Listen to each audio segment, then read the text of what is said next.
dog game is dying. Let's talk about the game first, not the dogs. It's the challenge of the wins, the competitive addiction, the thrill of the win, and the rewards of achievements. Losing only gives you the drive to come back. I learned to watch the winners, my motivation was there, my dedication was evident, now I'm a winner. The problem is the cheating to win, manipulating the truth, and then it's the all outliers. How is this sharing our achievements with liars, cheaters, and bullshitters? We have lost the historical value of the dog game. We can't decipher the real from the fake, the lost is the cost. So I salute these dogs of Going Hard Kennels for all that you've given me in the game. Let's talk about pit bulls. The history, the breeding, the maintaining and feeding, and the controversies surrounding the great hunts. Come interact with the legends, and ask questions, and listen to their stories as we talk about kennels and dogs of the past and present. Hosted by one of the game's most respected kennels, with over 40 years in the hunt, Going Hard Kennels Twin 1 and Twin 2, dogs like Champion the Debrat, the very first Champion off-brand Champion Mayday, the Dog of the Year, and Register of Merit. Champion Pretty Mama, 2-time Best in Show and 2-time Gamest in Show. Going Hard's Bay Bay, Register of Merit, Damn to Champion What a Day, Champion Gus, Champion Elrod, Champion Yellowbird.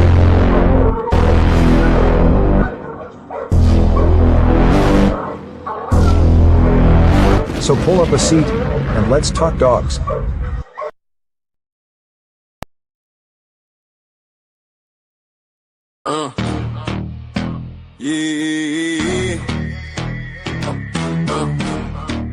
Better know my head, but don't talk about it, be about it. That's the code we live in the game with them pit bulls. See the proof and how to give from the pit to the trophies. Every chain, every game. Don't talk about it, be about it, be about it. Don't talk about it, be about it. That's the code we live in the game with them pit bulls. See the proof and how to give from the pit to the trophies. Every chain, every game. Don't talk about it, be about it, be about it. Most wanted kennels in the spotlight, danger alert come with the name. Super kennels competition, all built for the fame. Work kennels was the work and work, while Cherokee kept the game strong. Evolution built a bloodline, where the heart come from. These dogs ain't hype, they the truth in the pit. Every pedigree stamp, when them paws hit the street. Ain't no fairy tales, this that real y'all grit. Don't talk about it, be about it. That's the pit bull script. Shout the brothers with the backbone thick. Veer brothers, color brothers, Bishop brothers legit. They don't talk about it, they be about it every day. Put the work in and y'all let the results say. Them boys on the rise, yeah the circle stay tight. Plow boys, wall boys, Havana boys in the fight. Different flags, same ground, same fire, same spit. Don't talk about it, be about it. That's the litmus test. Legs in the doom, behind set tone. Locked tight, locked in, carved in stone. Church boys hold it with the pit bull gauge. Fruit colors on man, Sean B in the maze. Arsenal game deal, but your knife stay sharp. Only in America, walk them down, ram in the dark. DSK and Metal High Dog, pound by hard when they hit. Praise to the men who rock this shit. Don't talk about it, be about it. Yeah, they live it. Fat boy the legend, Lil Buster, real strong, Southern Bulldog, keep the bloodline long. Latin force pressure, sniper don't miss. Shaded day, shaded with a killer instinct. Twist, super night power, unit whole rank. Boot camp, click hitting like a Sherman tank. Little fine with the vision. Tennessee dog pound, got their eyes on the pit. All legendary, really the shit. Don't talk about it, be about it. Yeah, they built it brick by brick. Talk about it, yeah, they built it brick by brick. Talk about it, yeah, they built it brick by brick. Talk about it, don't talk about it, be about it. Don't talk about it. That's the yard law, from the pups to the legends. Everybody stand tall. Every name on this track got a story that's lit. Don't talk about it, be about it. Every name on this track got a story that's lit. Don't talk about it, be about it. Call this some legendary pit bull shit, pit bull shit, pit bull shit, pit bull shit, pit bull shit, pit bull shit, pit bull shit, pit bull shit, pit bull shit.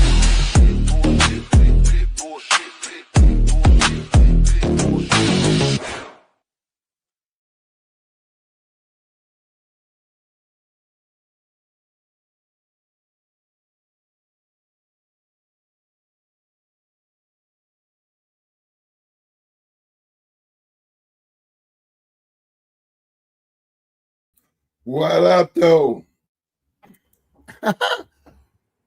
Big shout out to all my people out there in the Shark Tank. Big shout out to all my people out there on the back street. Y'all know what time it is.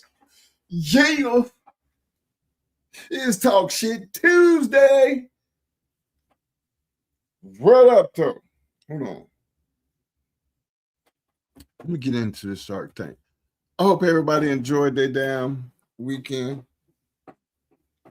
I sure did. I don't even remember, but dang, I don't even know if I forgot to give my big shout outs to all my New York Knickerbockers, all my New York Knicks fans. Look at here. Look at here. Yes, sir. I got a chance to see it again in my lifetime. I had to pray up to my dad. I said, "You up there putting in some overtime." Shit, they went right down to San Antonio and beat that ass. Big shout out to all my New York Knicks and New York Knicks fans. What else I got going on here? Y'all got to excuse me for being tardy tonight. As usual, I keep telling you, I'll be running in here and having to come up with something. Brain ain't functioning right. Might be due to a lack of oxygen. Smoking that. Who like? Dina! What up? Hey, what up? I see you, fam. Come in, getting the party started right. Showing that mad love. Big shout out to my man, Mr. Carlos Lee in the house. What up, fam? The Hardway Kennels. I see you. Big shout out to my man, representing the one and only longtime supporter, Mr. Vernon Stars in the house. What up, fam? Big shout out to my man, Mr. Deshaun Henley. What up, fam?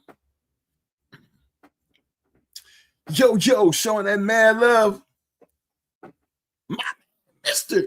Paul Johnson. What up, fam? Yo, my man, Constant Trauma Kennels in the house. What up, fam? He said, on time today. Hey, anytime's better than no time. Appreciate that love, fam. I see you. Yo!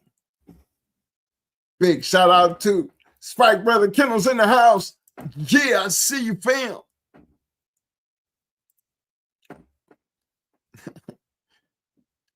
I heard that way across town. Big shout out to my man. My man's in there. Showing that mad love with our 5-piece, getting this party started out righteous. My man, Mr. Eric Jackson. What up, fam?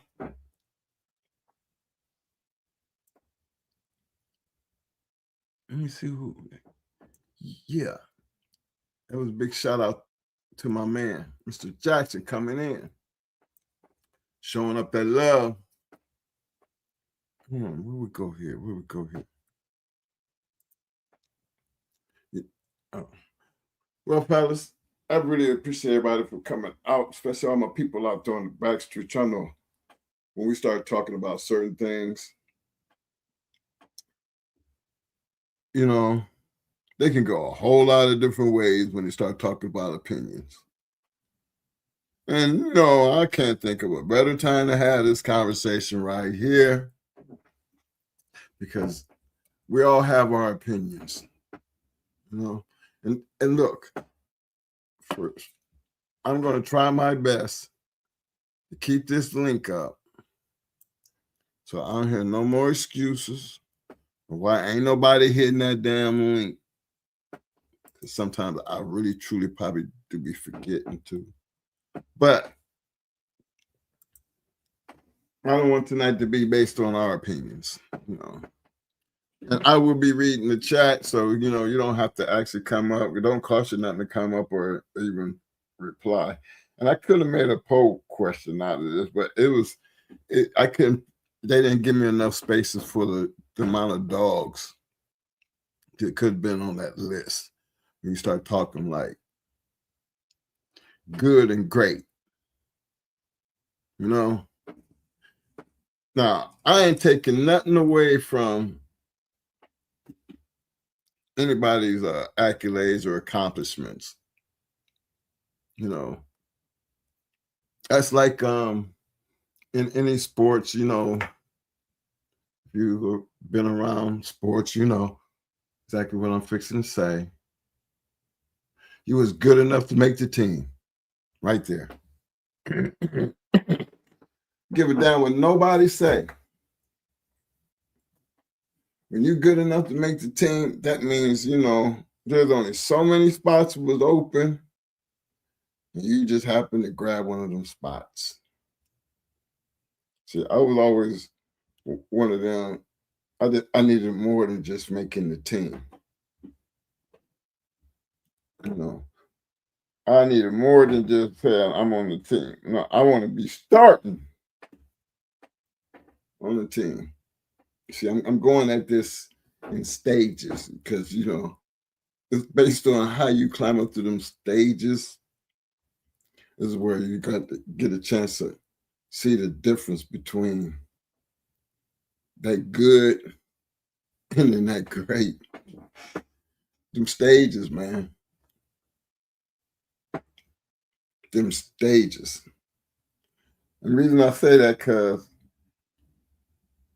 I lived long enough that I can talk about Lou Alcindor, aka Kareem Abdul-Jabbar, and Oscar Robertson. You know, these are legendary basketball players, you know, throughout the years. Then you come up and you still got your Daryl Dawkins, Moses Malone, and then you come up a little, you get your David Robinsons and the Ralph Sampsons and Akeem Olajuwon. Then come up a little bit more, you get, you know, you start walking into the Shaq era.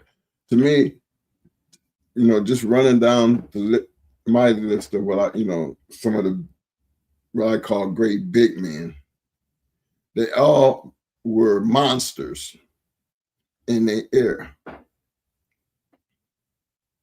All of them. To me, they were above average. I couldn't even put them in the category of good because they achieved well beyond good.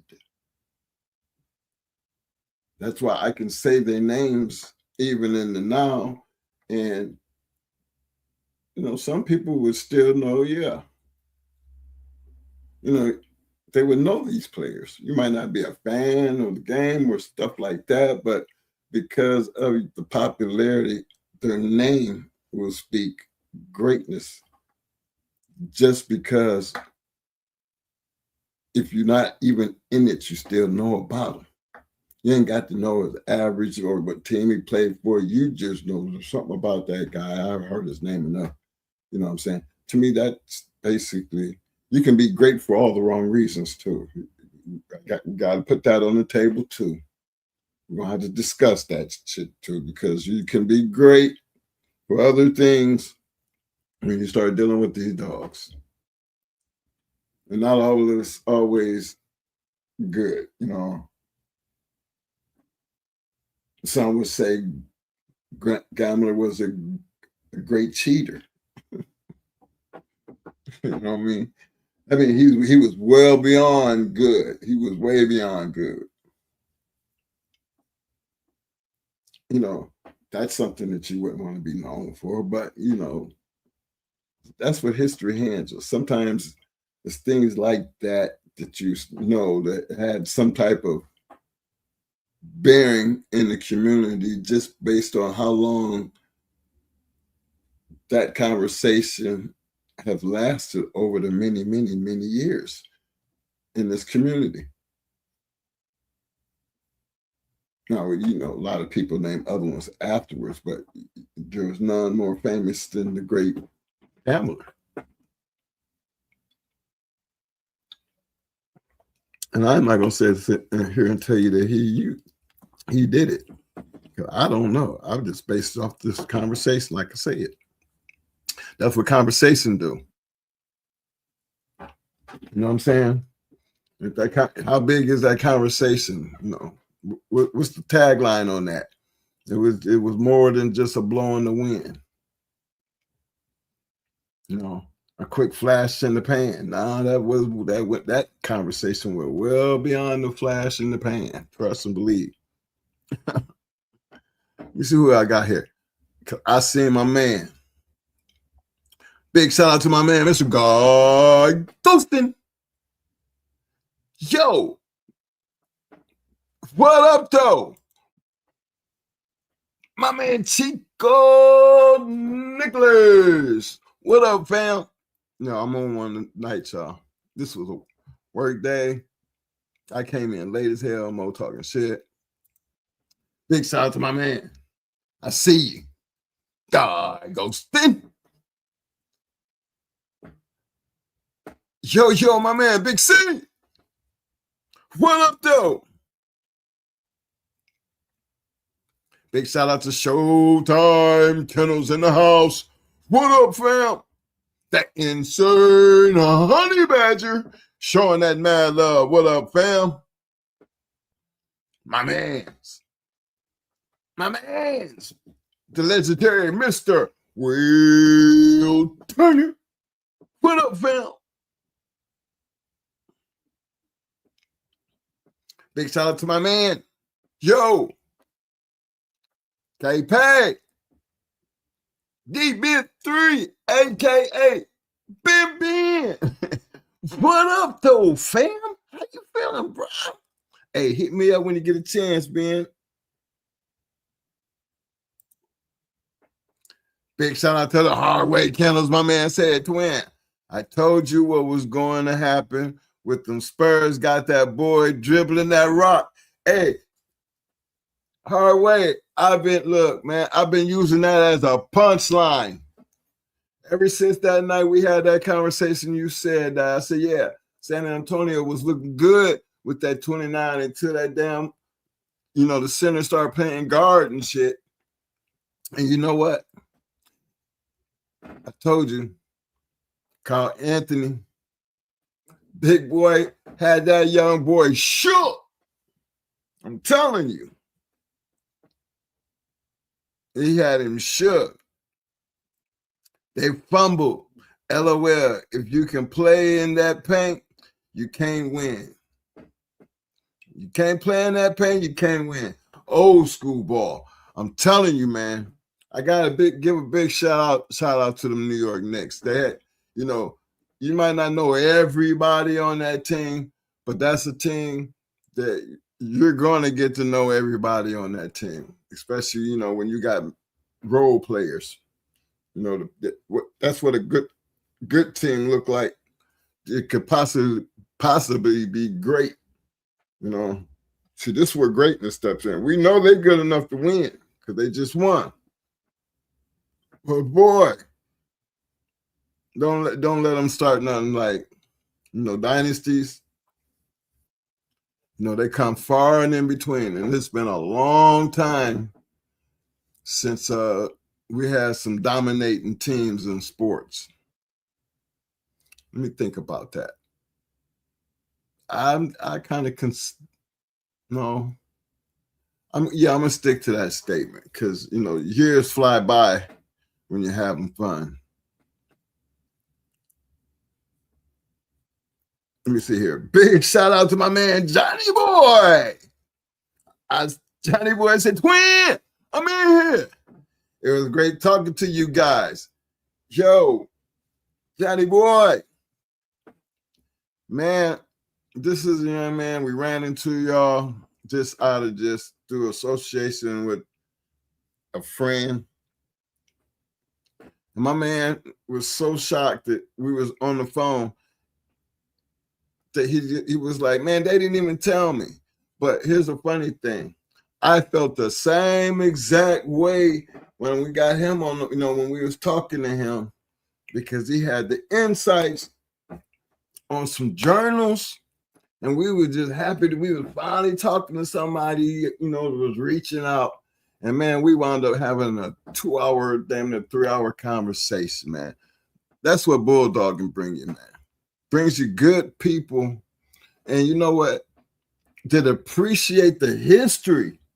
I mean, to not just the the normal pit bull history fans. I'm talking about historical type. Get my man got all kinds of shit. My man Johnny Boy, I told you I was gonna shout you out, fam. I ain't putting all your work out there because I'm gonna give you a chance to, get settled in and want to share that mad crazy love that you got hiding over there with you. But this is what we do for us, because we actually do, fellas, run into some damn good historians, that would get out there and respect it for what it was, you know what I'm saying? And then and keep it in a historical manner, but yet still appreciate it. I mean, to that degree, no. Yeah, he's one right there, Johnny Boy. Big shout out to my fam. TDK Slam, what up, fam?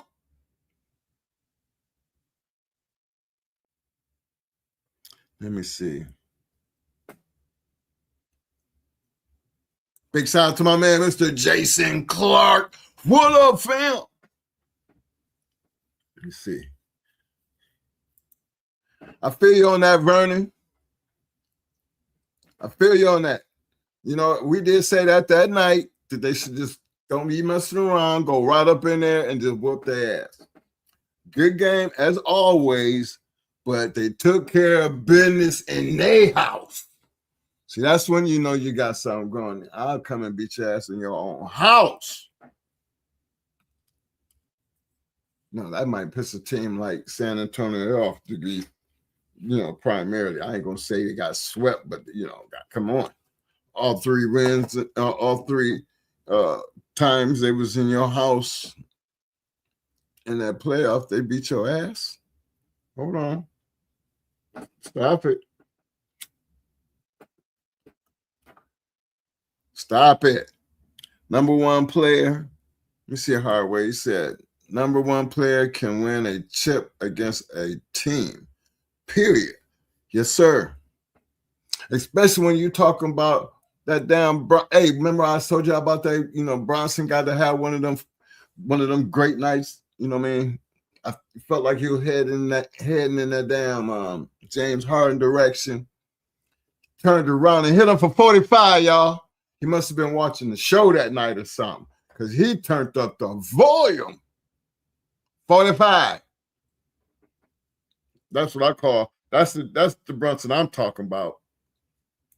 Them games wouldn't have never been that close if he had been doing that all damn series. But he got it for what he got it, and he deserved what he got, and that was that damn MVP. I felt that for him. I feel that kind of shit. If y'all into sports and competitive sports, we might take things a little bit more different than just the average person just watching basketball. You know what I mean? I that boy right there, man. We all have our moments, but one thing, he gets out the way quick, and if you follow his career, championships, that's like a damn trait in that kid. Everywhere he go, he gonna win. He can say he did it at every level, and it showed.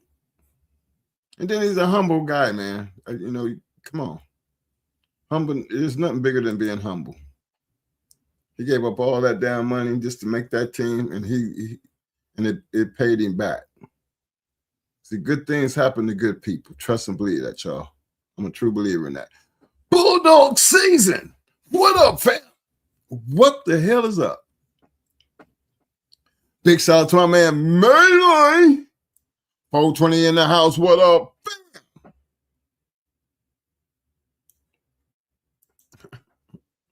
Big say, he meant no one player like you need the team, not just one player, twin.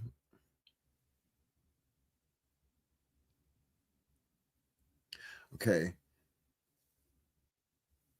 Well, yeah, I'm trying to take it like, you know, the alien. You know what I'm saying? You know, that's what they call him, the alien, Wombi. You know, I kind of feel y'all on, but then you know what? He was already in the battle, though, fellas. You know, when you being competitive, you tend to forget about everything moving around you because Carl Anthony was on his ass. You know what I'm saying? He had to step up because of that situation. We almost forgot about everybody else on San Antonio's team. I mean, there's one that don't nobody seem to forget about and you know, keep throwing these side jokes, and that was Fox. You know what I'm saying? Everybody, you know, and I say this because based on conversations around when I'm talking or out, you know, running around, getting into some of these conversations when it comes to what we all seen and how we feel about certain players and why San Antonio got smashed.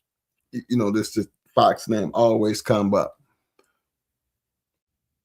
And the same thing about Wombi, but you know, again, he had another battle going on. That one player, he can't do it by himself, and that part was evident. But you sure don't need no help bringing them down. And I seem to be catching my man Fox in that part of the conversation. That's all I'm saying. And Jackson, I don't know what, you know what? I'm gonna tell you why that statement right there means, because I didn't get a chance to read the rest what led up to you making that comment right there. But yeah, dude, it was what Big C said up here. But this was one of them kind of conversations. He said, in your opinion, big shout out to you, Big C. He said, in your opinion, what separated Buck to greatness from being just good? He's a great example, you know, of the difference, you know. And, you know, for me, you know, Mogo already had that conversation because, you know, but for a person like me, I feel the exact same way. And y'all know I don't really get into pedigrees and ROM and all that other stuff. I just know the basic standards when you say, oh, Buck was a great dog. I can really tell you why Buck was a great dog. But then look how much Buck was around us during our time, on our yard. That, you know, that's how I look at Buck. Because if you ain't never had it or had it as close as we had it and got a chance to see, you would actually go and try to understand who the hell Buck was and why we talk so highly of Little Tater.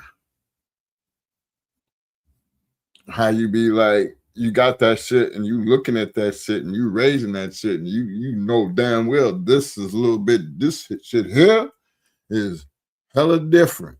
This is what them boys be seeing out there. This is why they be so enthusiastic about this shit right here. When you got it and you got it, shit. He sets for a good conversation. Because that's a great example of being just more than good. Let me see. My man Will, he said, Vernon, did you say you had some of that Sarge stuff before, or was that somebody else? LOL. I forget. I'll put that out there for y'all to help him out. Because he's, oh yeah, here we go. Well, I have. Okay, I got you right here. That's your answer right there. Well, I have it through my tea maker dogs I bred.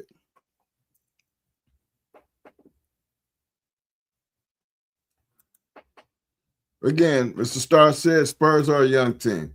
They will learn from this defeat. Couton needs to strengthen his base too weak in them legs. He needs a bulk up and get stronger.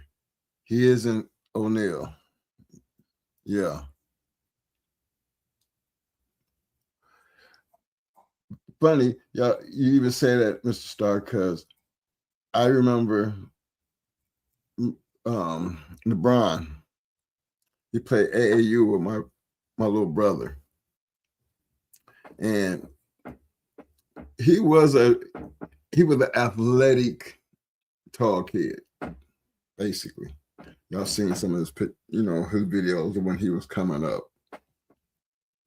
But what people didn't really see is the transition from that kid to coming into the NBA being a different type of man. He transitioned from a kid to a man real quick because he knew he was going to come play a man's game. He wasn't no big, tall wombi. He was just a kid who was athletic. But that kid has something, that just very few players or in any sport. And for the ones who achieve that level of greatness, where you just know, okay, we didn't say you was the greatest, but I gotta hang that title up there about being great. And I put a lot in saying that because I'm still Jordan, Kobe, then LeBron in my book. Because I like the dedication that all them guys had. Them three right there, they stand out because they did shit different than everybody else on such a high level amongst some of the greats to ever. You notice I said amongst some of the greatest players who play the game. Think about all them players who played during Jordan's era, who had them runs at the world championships to be spoiled by this guy. Greatness comes with winning. And it's how you win. Do you always have to dominate the game to be great? I think you do. That's just my opinion. You got to dominate the game in all aspects. Same thing in these dogs. Come on now. Buck was a great dog because he dominated every aspect of this game. Every aspect. Checked all the right boxes. Did it a little bit different than everybody else, to me. Because we can talk about his work history. We can talk about his after work history. And when you can continuously talk about it, and then you have other people who've had it and can talk about it, yeah, I would call him great. That's just my opinion, though. A lot of other people might have other opinions about that, but I just put that link out there because I thought Buck was a good start for that conversation, because I would think, for me, Buck was for us an obvious start. Who else I got out here? Oh, let me give a big shout out to my man Cash. What up?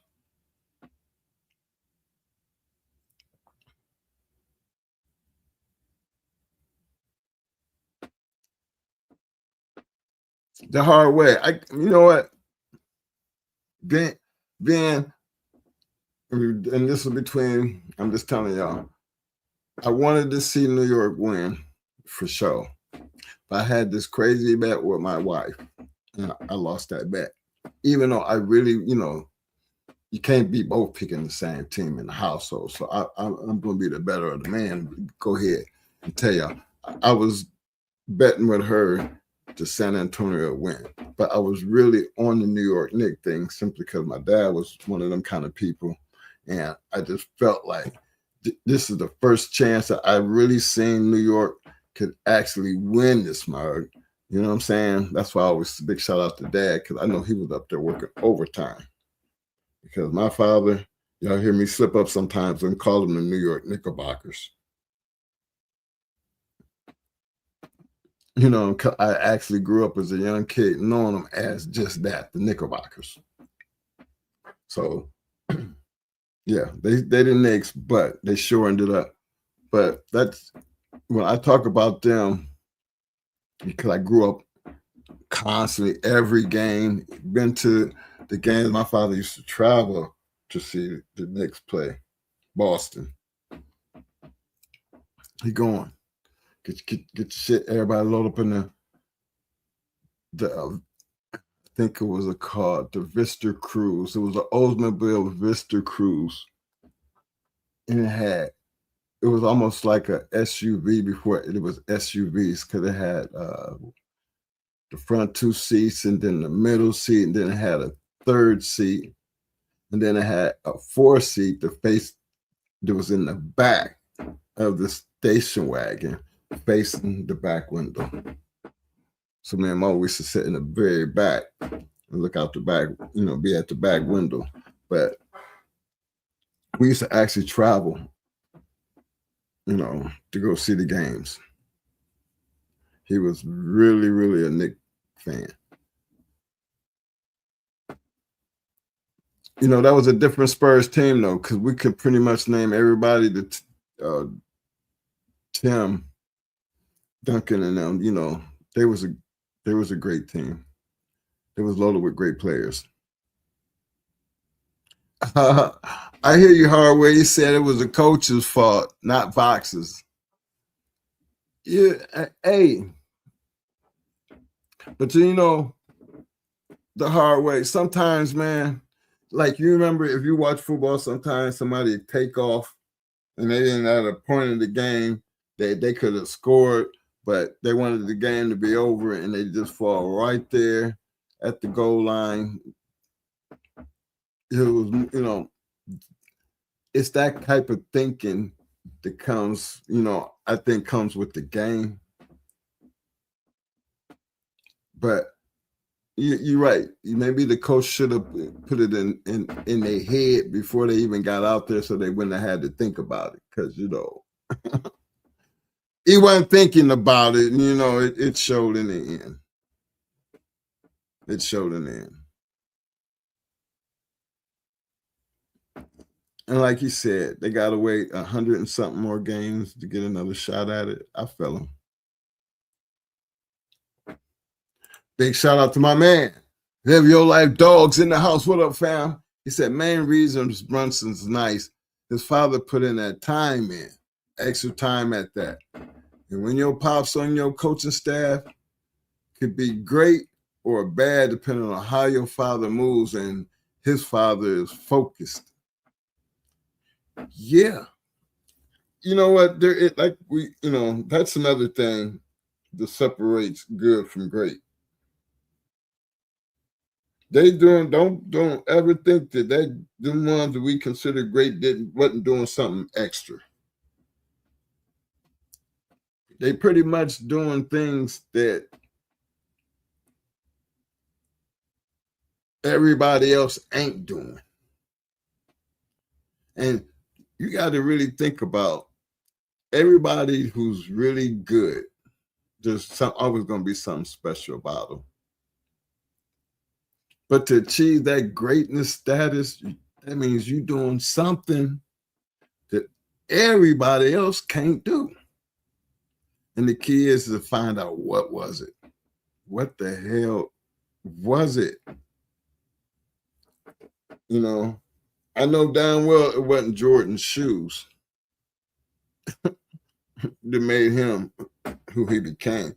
That was just pure, all out, just naturally, baller. I would really want to see what it would take to bring him down off that greatest of all times. I can't even say it, and he my homeboy, LBJ, man. He is my homeboy, my ride or die, fam. Trust and believe this. But in my opinion, you got to go a long way to do what Michael Jordan did.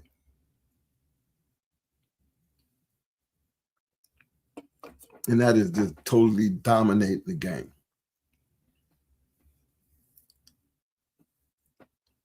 No, though, now, and I speak to this, fellas, because that is a, basketball ain't an individual sport. You know what I'm saying? It's not like boxing, golf. It takes a team to actually do what you need to do. Now, we associate this to this community. There's a lot of great kennels, and now you hear how I use the word great again. That based on the team they had, they became great kennels. And the thing we have history to have these conversations, because it's a difference when you're having a conversation and then you producing things to say, okay, yeah, but then so and so did this and that, and then you start realizing that you're talking about great things and great people, and they're always going to fit into those type of conversations without then, at a moment to where they shouldn't have been in that conversation.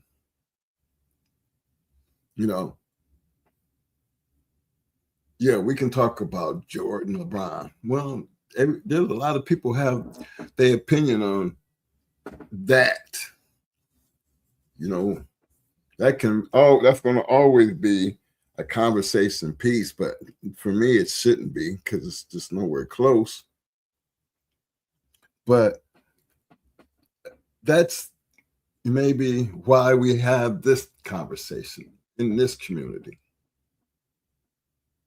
Because greatness is not something that's actually given to anybody. It's actually really earned. Sometimes you just got to accept things for what they are. Behind every great anything that's ever happened in this world, I can tell you, history had something to do with it. There was some shit going on at the time that shit was happening. That makes it a lasting moment in time. And yes, we do have these lasting moments in this American Pit Bull Terrier community. That's why we ever say, why we still talk about Carver and all them, but y'all forgetting there was a whole lot of shit going on after that. Whole lot of shit. Clifton behind Emily Lines. Canine, what up, fam?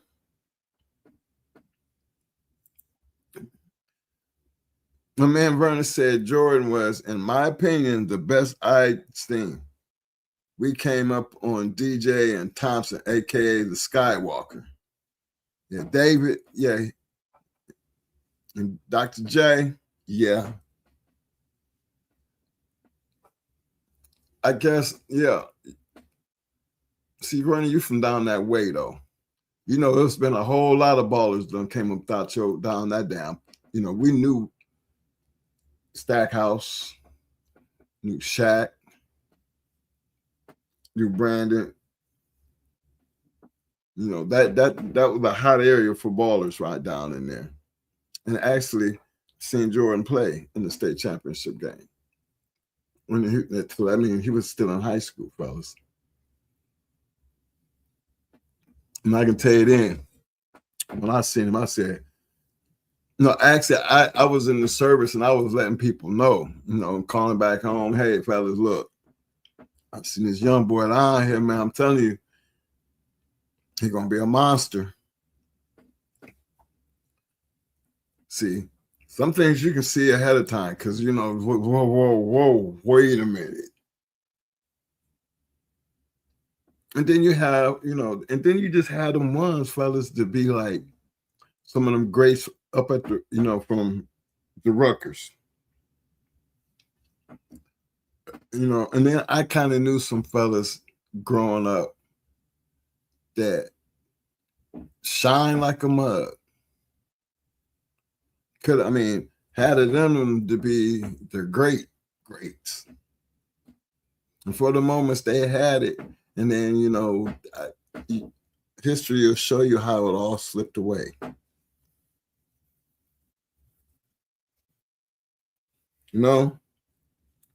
Same thing in these dogs. Could be at the top of the mountain, and then it takes just one little thing. You was good, but does any and everybody really try to be great? I tell you, greatness is something that you look to achieve going in. So I don't be looking at it like being big-headed. No, I don't. To me, Floyd Mayweather could keep on walking around talking about he the greatest of all times.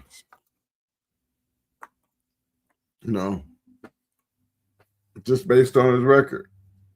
It's up for conversation. One hell of a conversation. But I ain't going to hate him for saying it, because one damn thing for sure. He hit. Boy got receipts. I'm trying to say, you can hate him on you want, but boy got some damn receipts. That's all. Like I said, that's up for debate and conversation, but at least I'm not talking about good.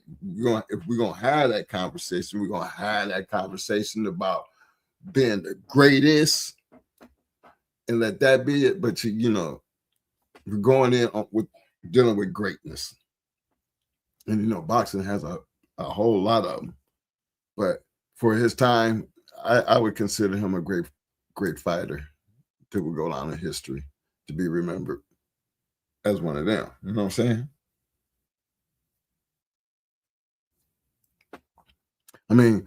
I like the Canelo. I really do. He's the supreme example of what you would think a Mexican fighter should be like. Prime example. Hard nose, straight ahead, and throwing punches. He can still be considered great, though. Would y'all agree? Say, all right, he was a great Mexican fighter. Okay. One of the greatest Mexican fighters. But, okay, we're still using great, but can we actually say he is the greatest Mexican fighter? Okay. And they've had a lot of them out there. But would you consider him the greatest? I think I would.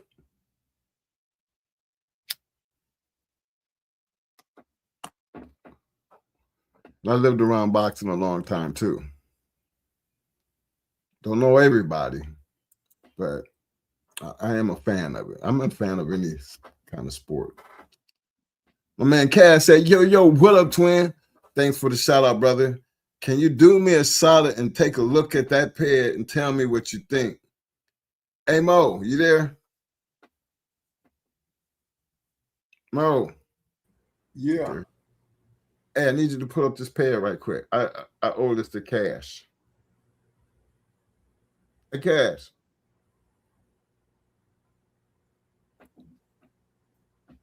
Let me see. Cash Kennels. Hey, Mo? Yeah. You going after it? I don't see it. You don't see it on the thing? Mm-hmm.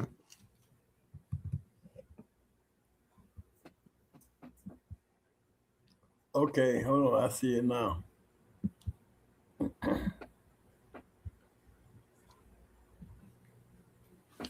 I owe that to you, Cash. Yeah, I'll definitely take a look at that for you, fam.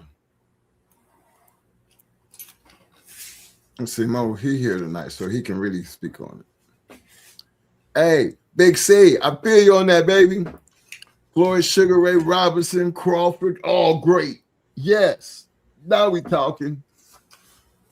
We might agree to disagree sometimes, but sometimes you just gotta first keep it in perspective. Great is great.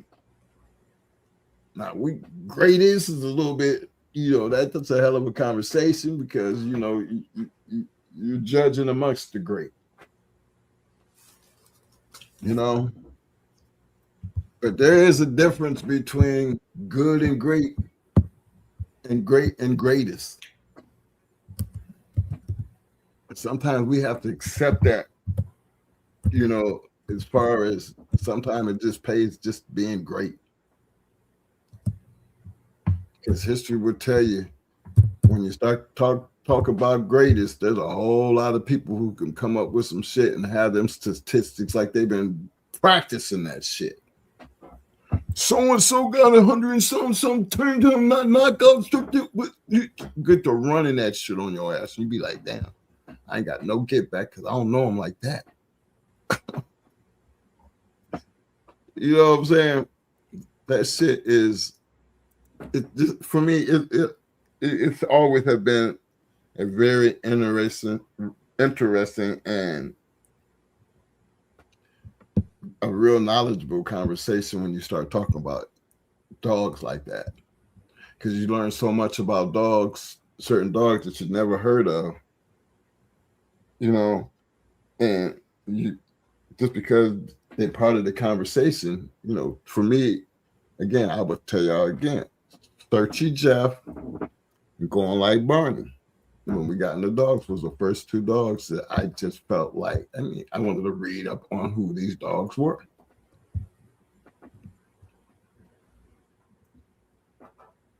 That's history.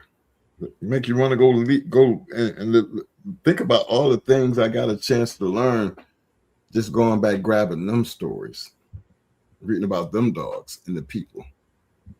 It became very, very interesting. Very, very interesting. But what sets good from great? When we talk about these bulldogs, that's a whole new story. Because greatness happens over a period of time. Dominating period of time. And we're going to talk about that. Hey, did you see it, Mo? Because yeah. Okay. You must be looking at it, ain't you? Mm-hmm. Okay. I'm ready. That's on you to pop it up, bro. Oh. Cash, maybe you can tell us a little bit about it, fam. Because we're fixing to go in and look.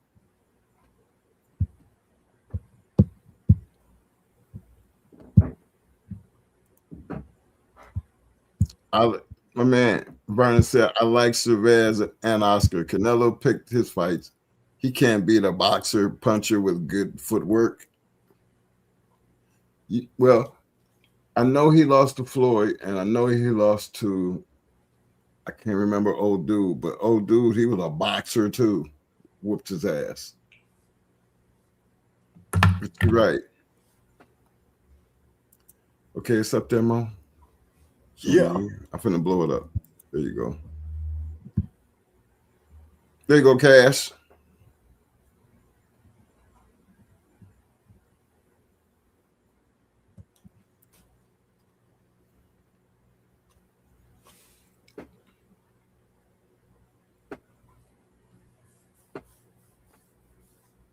Well, obvious the bottom heavy Mayday.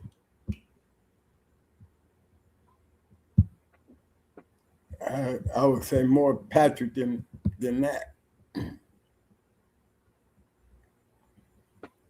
Yeah.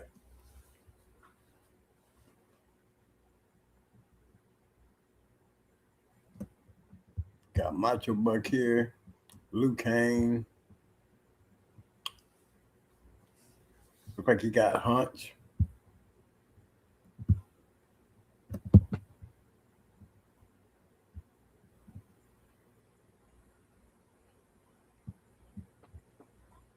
Yes, tight bottom.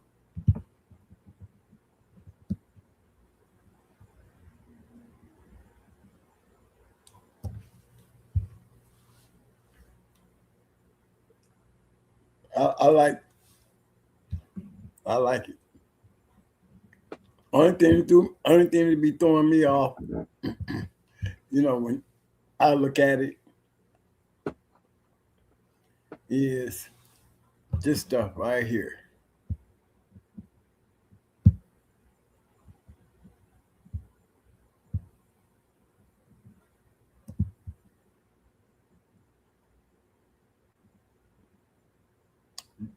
See them dogs. See how these dogs is bred.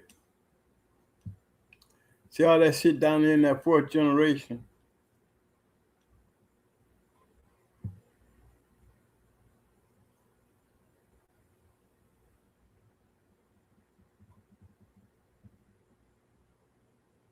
Now, y'all look at that and tell me, looking at that pedigree, why do I have a problem with it?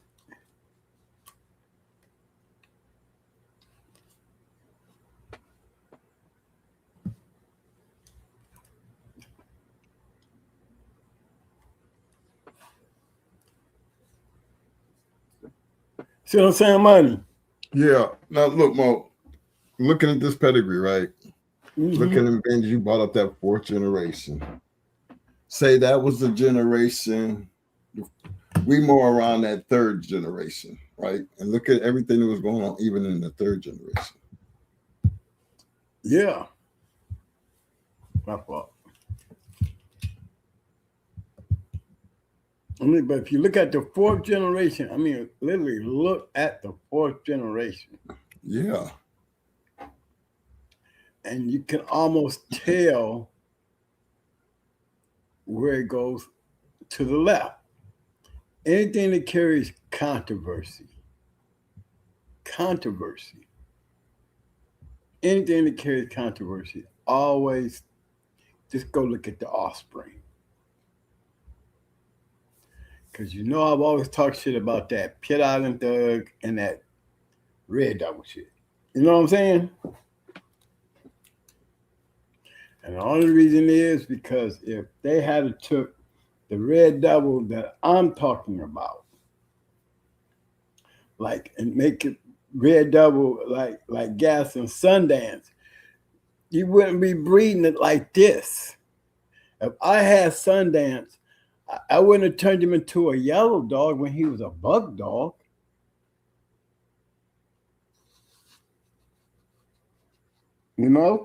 Because it's obvious that by having Red Devil as a yellow dog and you keep bringing him back to yellow dogs, you know what I'm saying?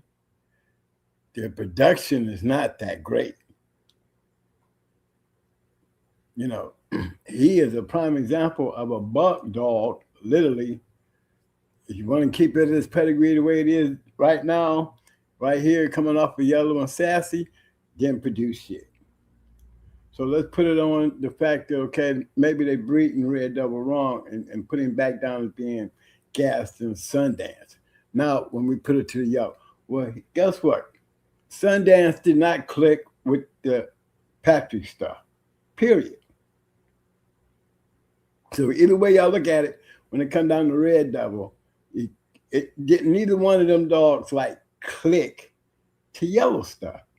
I would have been taking him and breeding him doing a lot more outs.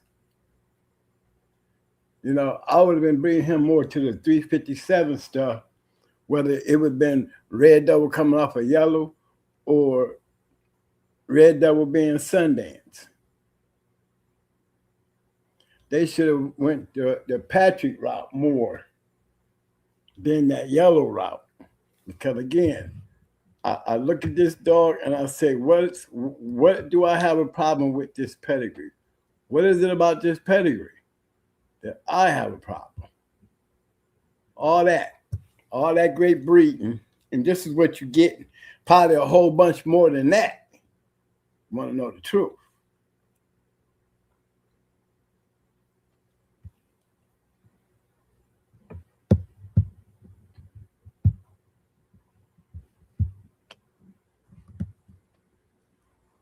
See, Patrick stuff.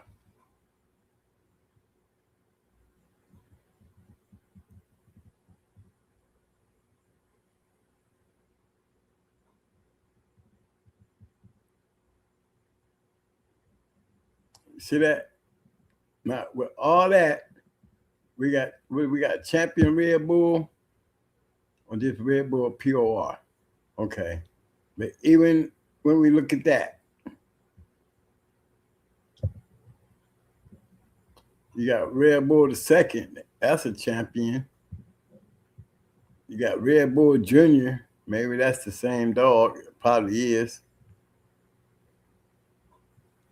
Yeah. Right there. But you can't even get the POR out of this shit.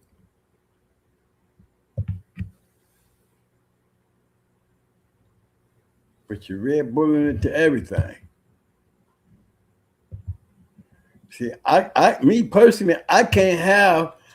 Now imagine if I'm trying to feed a damn yard, and this is what I'm getting out of damn near 200 some dogs, or even 100, and this is what I'm getting. Don't you think I'd have been starting over with me some more shit? Give a damn. I'm just showing you. You know what I mean? But look at the pedigree. It's dogs are bred great. There's so many avenues in this thing where, you always hear me say these certain things about these particular dogs and be just pointing these things out. Because it keeps showing up every time you pull. This is something totally different. And still showing the same damn results. You're going to say the same thing when you see it. Again. Thank you.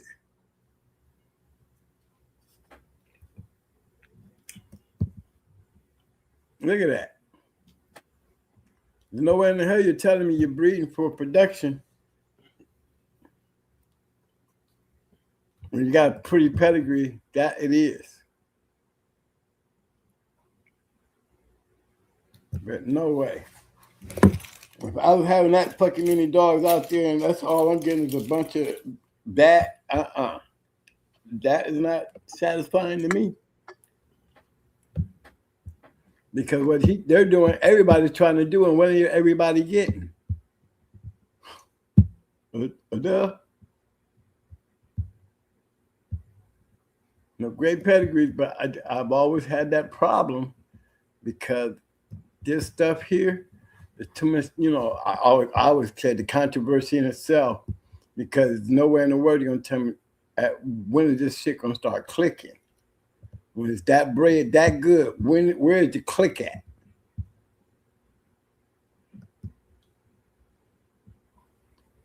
Ain't nothing clicking.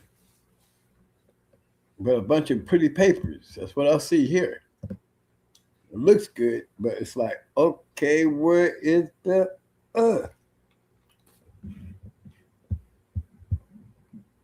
I can walk out with the dog pedigree in my back pocket and impress anybody to walk on my yard with all those dogs. Whip out that paper and be like, look at here. This is how every one of my dogs is bred out here. Damn near everything like this is bred like this. You know what I'm saying? And I'd be asking for that second sheet. Yeah, give me that second sheet. Look at that second sheet. You know what I mean? I hope I didn't drive a long way. Because my expectations are a little different than everybody else's. Where you're looking at the pedigree, I'm looking at the pedigree too. But I'm looking at it in a different version. I'm looking at it in a version. You got all this great shit, and all this shit is supposed to be clicking, because that's what I'm waiting for, the click. And don't see no click.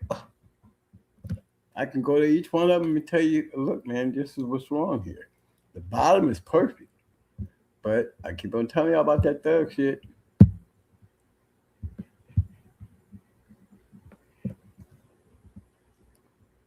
Okay, this top like here. This is a great cross right here. This is alligator redbird cross up here at the top. Okay, and I mean, You can't take a better shot than that right there. And he a champion. And he a champion. 4-time winner.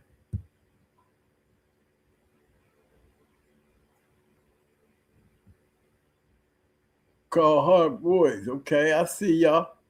That damn alligator bitch.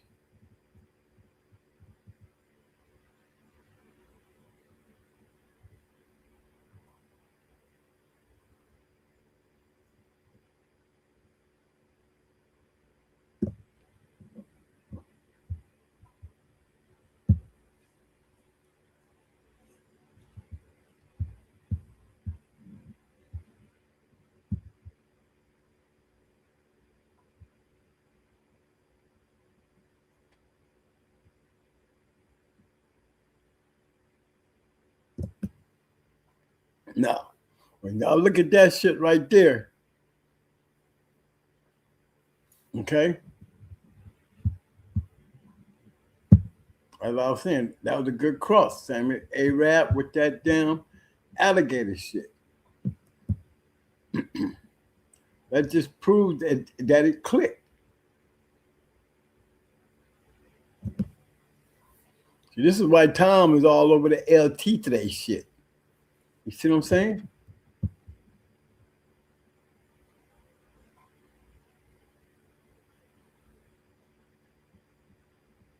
Now, if I was a betting man, I'd say, well, okay, I'm gonna ask y'all.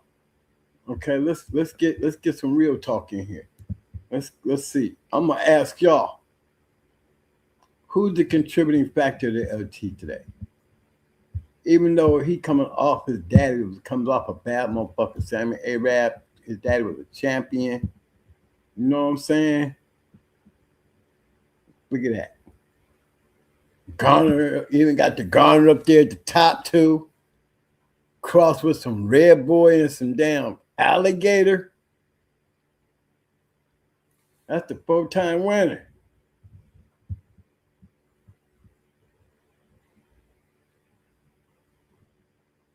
You know?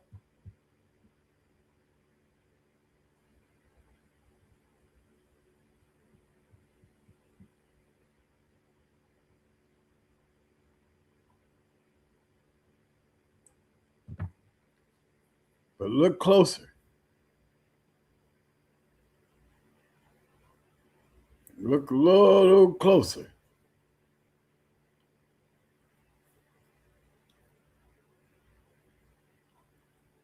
The contributing factor.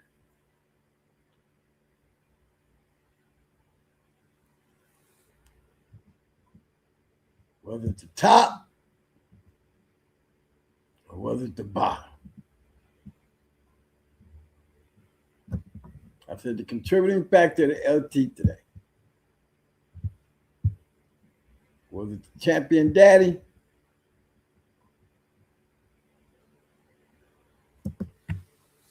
Or was it the Garner shit? No, I'm gonna take that bottom shit because I knew you would say it. the game James shit. You fell in the trap. You fell in the trap. You just fell in the trap though, because you jumped on the Garner shit. You're too much Garner. But see the game. It is. It was the game James you got me. Yeah, I understand the game James, but come on now. You know, rest of that shit, and I can testify to the fact that seeing her body of work. You know what I mean? Yeah, I'm staying with the champion.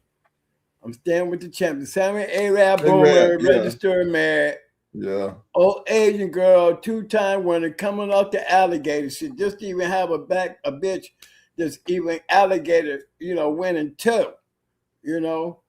And then she produced the champion, married the Boomer. You look at the bottom, okay, we give you the bottom, but I said, what would be the contributing factor to LT today? Well, I said the top. So what I also was speaking on was, okay, is it a click? Tom, everybody's doing a whole lot of LT today shit, but is LT today really producing?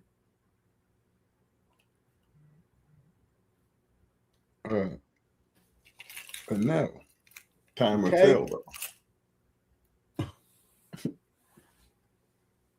I'm just saying. Because to me, if you decided on the Frisco shit on the bottom, then you'll be using the Frisco dog. It'll teach you like Tom is using the Frisco dog, exploiting more Frisco shit. But if you're banking on what really made the common major factor, El Tigre would be the top. Period. Now, study the board and then explain to me why El Tigre had to been in town here and he would have had to been in some guys running around here breeding that boomer shit. You know, crossing that Cunningham shit with some Cunningham dogs and some more Hammond dogs and stepped away from that Frisco. You might have seen a whole lot of production coming out of face to face with old Panther.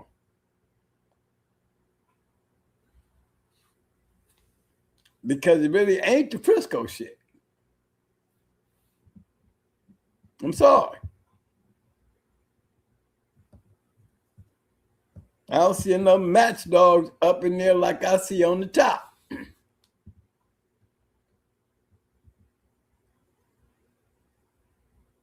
Look at NASCAR now. Look, just coming off LTJ now. Look, let me show you NASCAR first.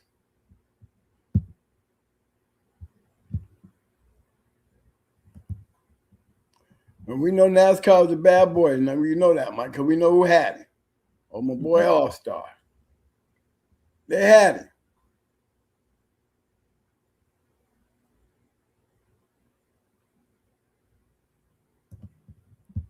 And I'm going to say it again. This is the bottom. This is NASCAR mama.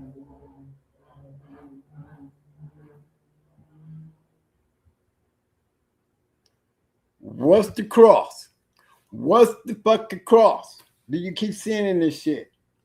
And then you taking LTK back to that shit. Where do you think the cross is falling in at? Is it really the Garner? Or is it that alligator? You see it, money? Yep. Y'all see it? The same thing that produced LTK's daddy. The same thing that created LTK's daddy. This little touch of shit right here. There's the red boy. Did y'all still see that Hammond's Garner? See that? That Garner crossing with that damn alligator.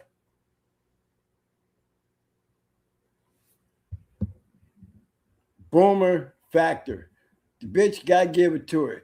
It's definitely showing you it can throw some work together, put some work together. Because that is definitely an alligator and Garner right there.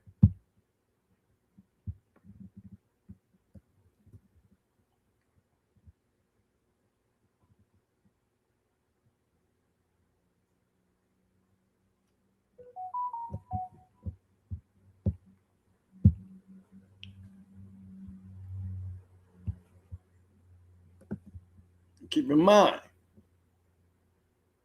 And that's Panther. Panther. Yeah, that's him.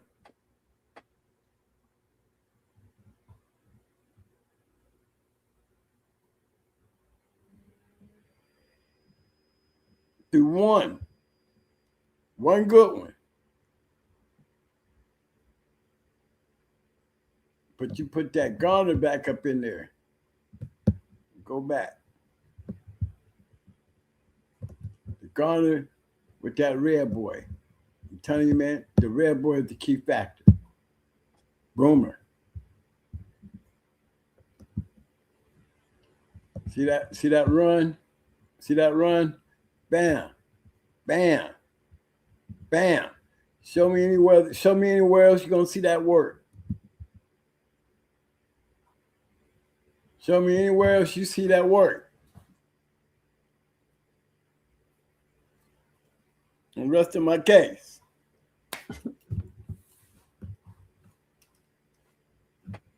So you can obviously say the Gardner cross with the alligator right here. Big piece of pie right there. Because it's crossed with that boomer, that working shit. Not that tight bred, good inbred, damn near Garner shit. No. What made NASCAR such a good one is they took the same ideal up in here.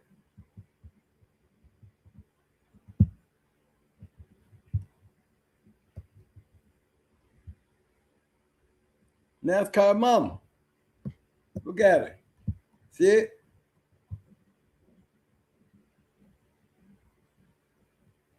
Down here.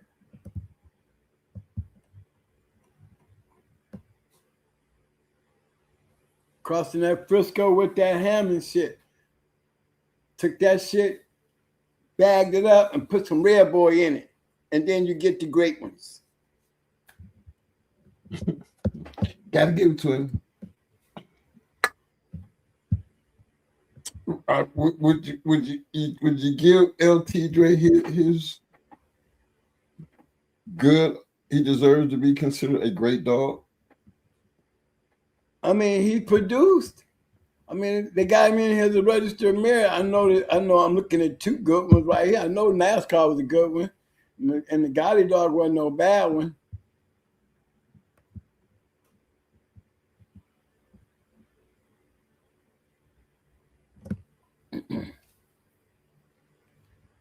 But every time you see him, you gotta remember, what dogs did I say? This is your loaf of bread right here. You see what I'm saying? Your loaf of bread is coming off of that run. Ain't nothing else got to run. This is your run right here. This shit right here. That's the key factor to all this shit working. As long as they keep doing that right there, they've been doubled up right there, they're going to keep doing them dogs. If I was breeding, I would be breeding that way right there, and I'd be trying to find me some more Red Boy shit. I wouldn't. I mean, how much Garner do you damn it need? You ain't gonna get shit out of his shit if you don't do that. Keep stacking that Garner shit on there. I mean, and then just to go anywhere and go just reaching.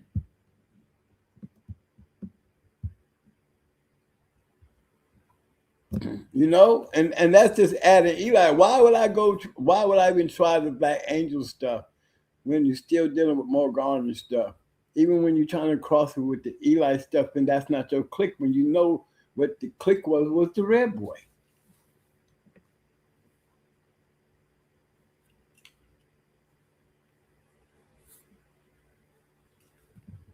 I'm telling you, it's the Red Boy. It's that top half. Now, I can take this shit right here and show you a whole different way.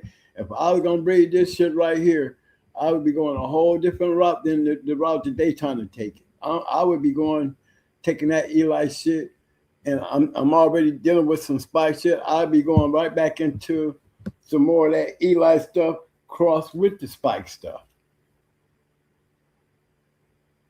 But when it comes to these dogs, LT Dre, his whole top half is the key to everything that those dogs was producing. And it's showing you the click was the alligator Red Boy.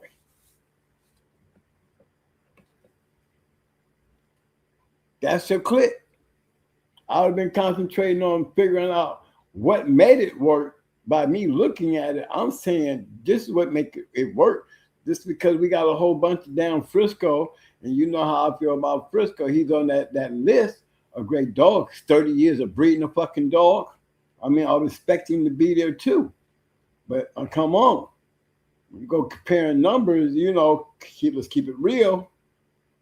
You fill up the whole world with a bunch of Frisco Chinaman, you know, he already got a great pedigree. You know, but we talking about 30 years of breeding. You know, you got to look at it for what it is. Can't take nothing away from him, but don't keep thinking he's the common factor or the major factor in some of these breedings when he's not. Everybody can get a Frisco dog to watch that shit click. It's clicking with the right shit. And most of the time, Garner shit click with Garner shit.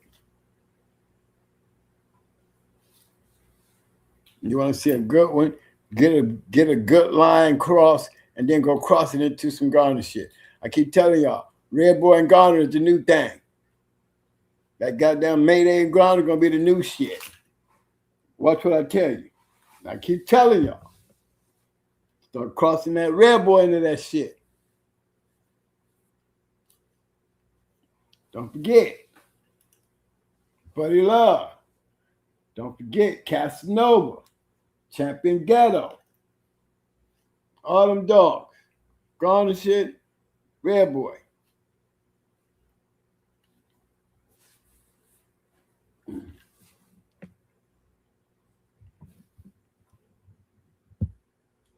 That's what I would be doing.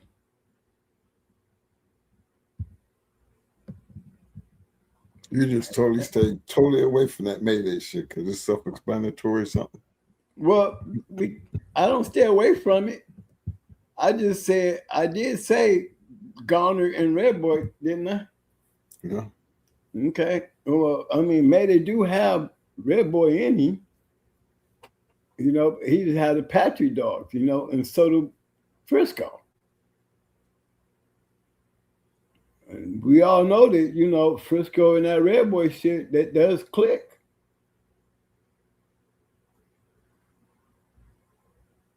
Here's a prime example. A little dog we were just looking at. The one he had us look up. Yeah. And she's a bitch.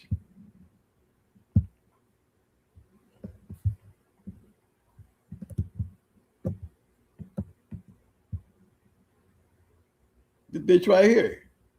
She's the bitch. This shit right here got more chances of working with what's being done down here.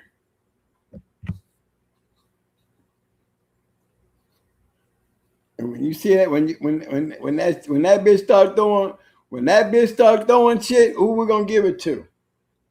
One thing for damn sure, she came in carrying a ball of wax already. She can produce on her own. You can breed this bitch right here, just with this right here.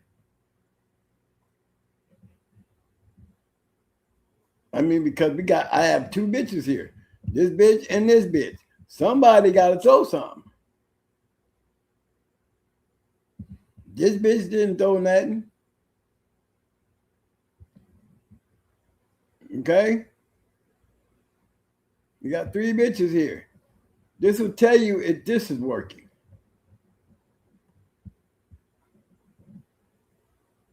I ain't never heard of Macho Cane, but let's go look and see.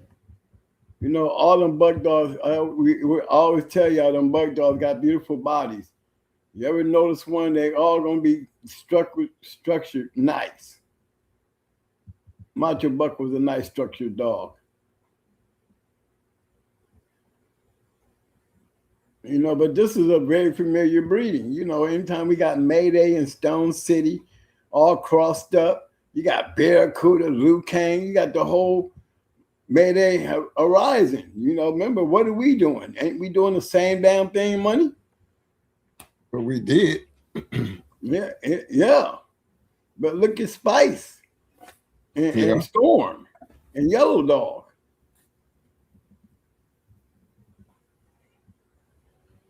You finish it? No. I choked out on. You got Champion Houston right here. You got Champion Red right here.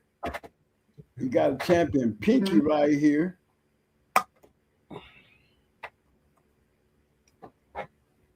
You know, that's three.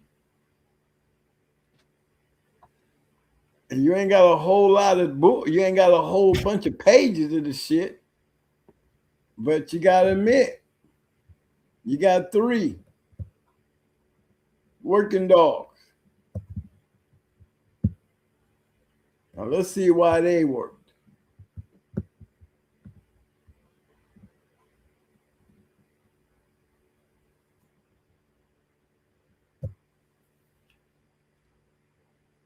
Here we go with the Pit Island stuff. You see what I'm saying? Now, if I was to sit there and say, what would you call the major factor in what made champion Houston? There's no way somebody's going to tell me the bottom.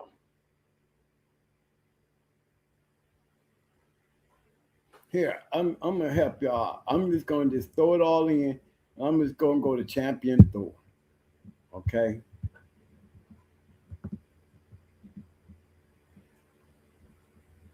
This dog got a lot of, you see all this? And I'm going to leave this shit here. I'm going to leave all this shit here and give y'all a chance to see why I talked about this shit. There's got a champion Ajax here, and you got, I guess, grand champion Toby right here. And I mean, don't forget Doug.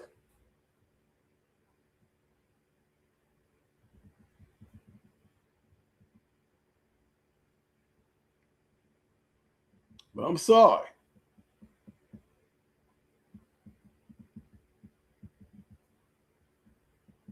If I was feeding a lot of damn dogs, and this is the best I could come up with, and it really has a lot to do with the breeding, I keep telling you.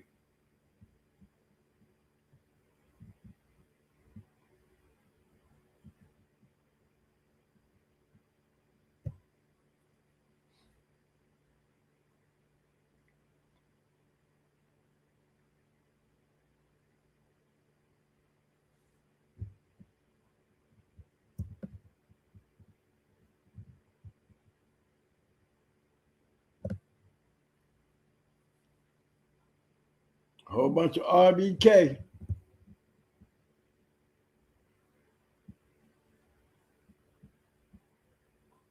And they be probably looking like some nice dogs.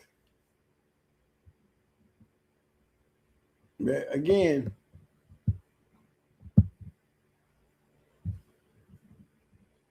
I have my doubts. But you know what, Mo? You are consistent. Because you had your dogs way back then, too. Okay. You already know. So you already know. I was telling y'all. Right. Here we go with that. Here we go. Can't nobody win with this shit but them. Yeah. Let me point that out again. You know what I'm saying?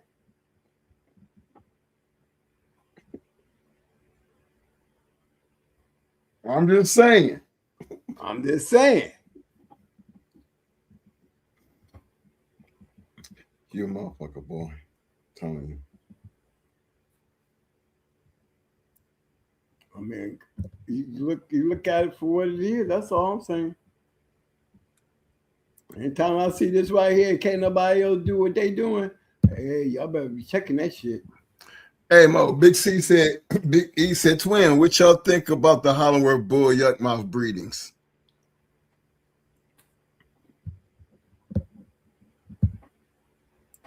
Well, I did speak on the Yuckmouth breeding now. I mean, I didn't have a problem with it. No. Big shout out to my man Leatherman out there. I see you, fam. He said, I had a great bitch down from bull and yuckmouth breeding. Okay, Leatherman. He said great. He used that word great. So it was better than good, just so y'all know. There's a difference. But I liked the breeding.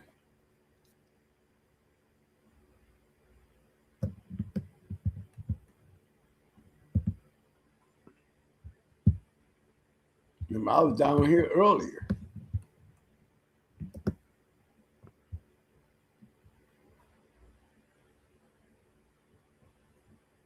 No, I was down here earlier. You know, this up here was very impressive. this right here, you know, I go back to see the bodies. These are them bolio dogs. That's what I call them. Them bolio dogs. You know, and again, that here, let me go down through here and just show you a whole bunch of damn dogs. And you ask yourself, ain't you the most luckiest man in the fucking world to get something off of that yuck mouth shit? Because sure as hell, ain't nobody else get one. Especially when it comes to being great. You ask me, I'll tell you the truth. You see all this shit. But you want to see some pretty dogs?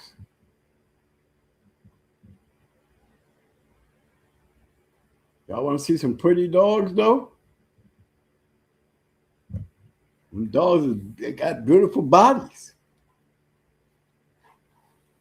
That's a nice line of dogs. That's what they do. You know, them Stone City, Mayday, 357, all them crosses, anything but cross. Little Tater, Patrick's Tater. Any one of them kind of crosses, you're going to see these beautiful bodies.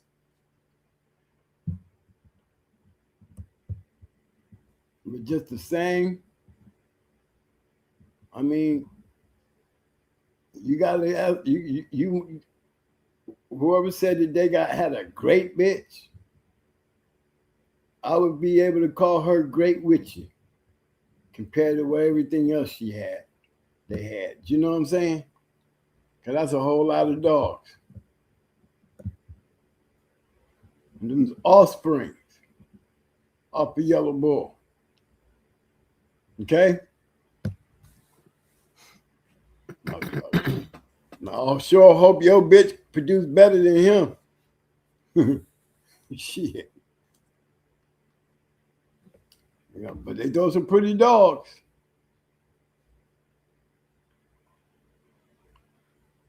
No, I've never been a fan of getting dogs coming out of breeders' lines where it's a lot of they shit. You know what I mean? With all the damn breedings, they could finally come up with you know, Champion Thug and you know, I mean, was it that, you know, a dog that they produced the champion. But again, you know, you see a lot of those breeding camps, you know, every once in a while they got to come up with something. Shit. You know? And if your normality is not matching dogs, so I wouldn't be expecting to see champions come to your shit anyway with your name on it. You know, you know what I mean? You got thousands of these motherfuckers out here, but now all of a sudden now we starting to see you falling into that line of work where we at. And we ain't, I don't believe that shit. At some point, you got to have some success. And anytime you don't see a lot of success, you know what I mean? You got at some point, you got to do something. Anytime I see them got to do something, you look down through there and you can see it for yourself. I know. You got a question out here. Mm-hmm. My man Big C said, Twin, what y'all think about Arquette's crash, Hollyworth Bull, Crom Carbu, and Red Pirate Seaman coming back to life? Bred the right way. I mean, if it's that Central Coast Kennel shit, I mean, I'm holding court. I just, you know, you gotta be in the States for me to understand that shit. Bringing that shit back to life, I would stick with the shit that I know is real. See, a lot of this shit, you know, that I'm speaking on it from, I'm standing on the bus. And I ain't up here in the now. I'm back here in the back, and I'm analyzing what I see. And what I see is, no, I don't want to see nothing coming back to life that I figured was gone. Especially when they don't even live in this country. They just putting this, you know, you don't know what the hell you're getting. Now, how many of them do it need to be out there before you start calling it good? Well, I mean, me personally, it's not like being. Everybody think it's easy to produce a champion. It can be easy to produce a champion if you would bring your own dogs on your own yard and you had kept everything. Because that means I could go on your yard and see down there 40, 50 dogs and walk down through there and then a one-time winner nowhere amongst them. Okay? At that point right there, the numbers would drastically be dropping if I was making decisions on the yard. You know what I mean? Because that's where, standing there looking at what you're looking at. Great pedigree, but I'm looking at 40 damn dogs here and I ain't seen a one-time winner yet. Look at it, especially if I'm the one feeding the damn yard. I mean, how many generations do I got out of these 40 dogs on the yard and I can't get a winner?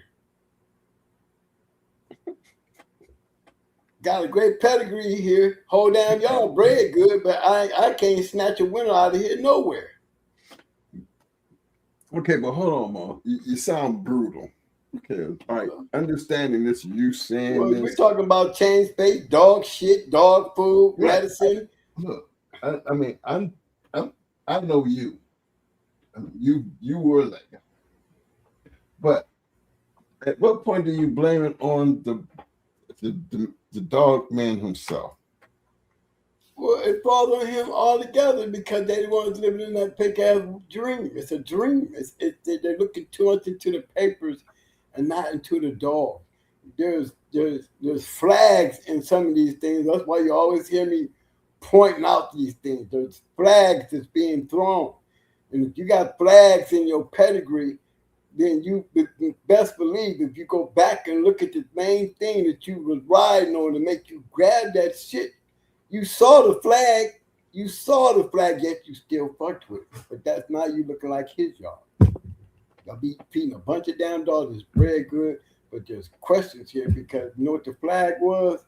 It's just odd to see that this dog over here got a whole generation of the same old dogs. And now finally they didn't came up with one. You know what I'm saying? Finally they got one. And then when you go looking at his shit, he goes right back to looking like everybody else. Shit. Some bullshit to that. I mean, just look at the pedigree. We looking it over. Now, bad as this dog is, good as this dog here being bred right here. Good as this dog is bred. Honcha. Okay?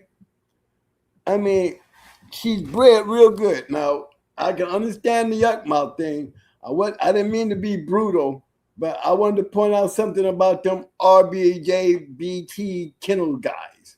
They the same thing that I recognize as Pit Island guys.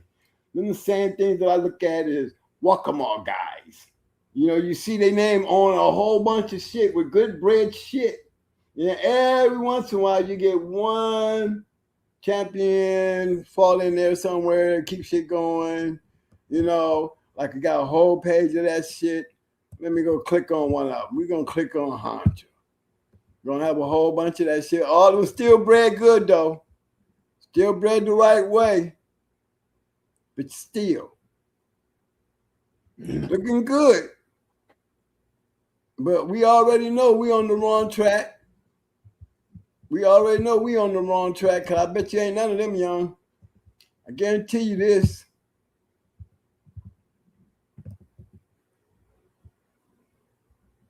How many generations do we get? How many generations do we got to keep working this shit? What are you seeing? Why would I want some gas house hollies semen? Let's go see.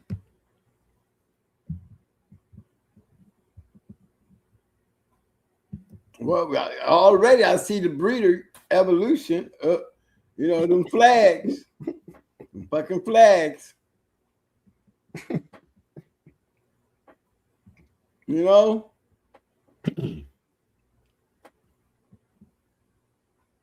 Nothing but a pretty pedigree.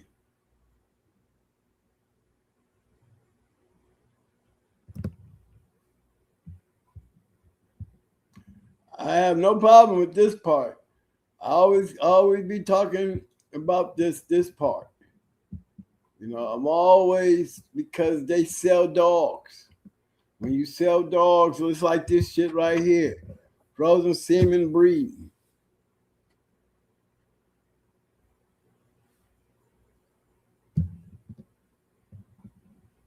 You know? They created the world of Chico Lopez. Well, they could, as you see it at hand, you're looking at it right now, at hand, at work. Nice pedigree. But you see, we seeing the same old shit though, ain't we? See it?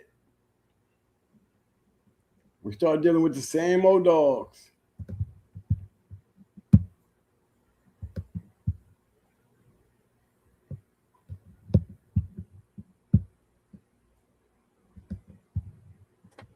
But them bodies are still phenomenal. They're beautiful bodies. They got, I mean, to me, they're perfect show dogs. Not talking about them or nothing, but you know, y'all have to see what I see. You look down here, and you tell me who's the major factor in that bottom. It sure as hell ain't the mama. It's not the mama. Same thing up here on the top. Look, they got all this. Hunter. She got all that, and I guarantee you, just because the hands that she's in,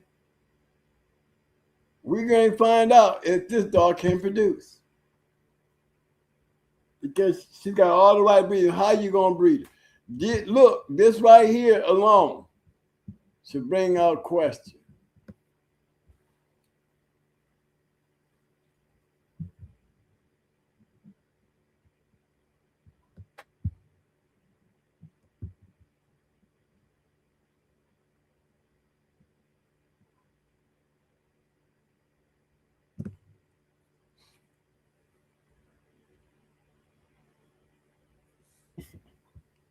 Look at this again.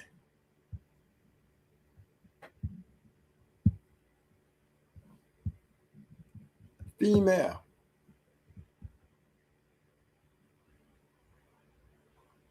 Look at that breed. Hellified pedigree, ain't it? You see a whole bunch of what? You do some at dogs. See a whole bunch of this shit. Breeders. Look at that pretty ass pedigree.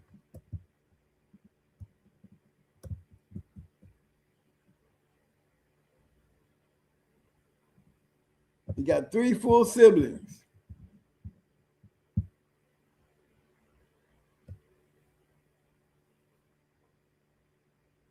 I'll tell you a lot. Had little my sister, 2-time winner. Well, that might be the same pinky. Hold on, let me make sure. We ain't got 2 pinkies in one litter, do we? Well, I don't know. That might be the same dog. Okay, now let's go check out the half shit.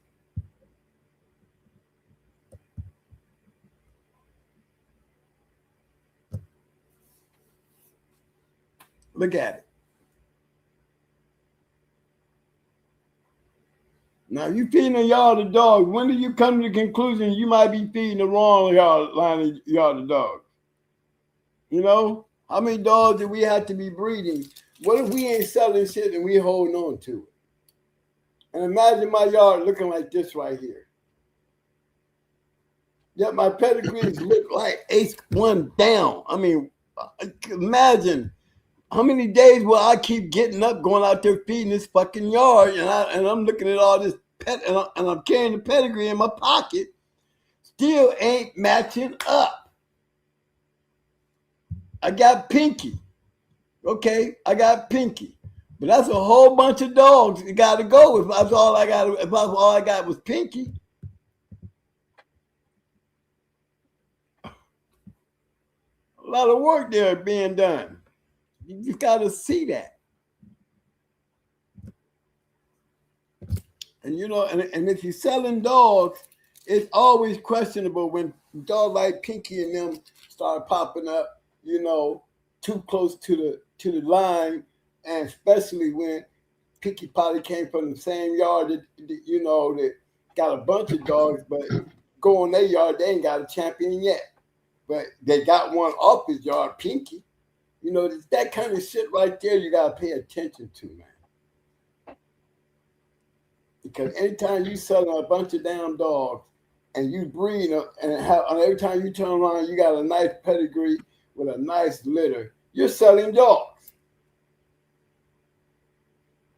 Anytime you selling dogs, especially in this game, in our time, they all ended up on some bullshit. I mean, even the great ones, they had great yards that was matching dogs. In the end, when they start having a bunch of damn dogs, because now they breeding they great dogs, here come the bullshit. No more matching bunch of they shit no more. Now they selling a bunch of shit, doing like everybody else, putting out a bunch of bullshit. Victor did it. Stone City did it. I can't say so much as Hardcore did it because he never really was part of the program. But even when he sold dogs, you know, if you're riding in the same car with him and one of them fart, you looking at everybody in the car, one of them motherfuckers did it. One of them motherfuckers farted up in here. So everybody guilty till you find out who it is. You know what I'm saying?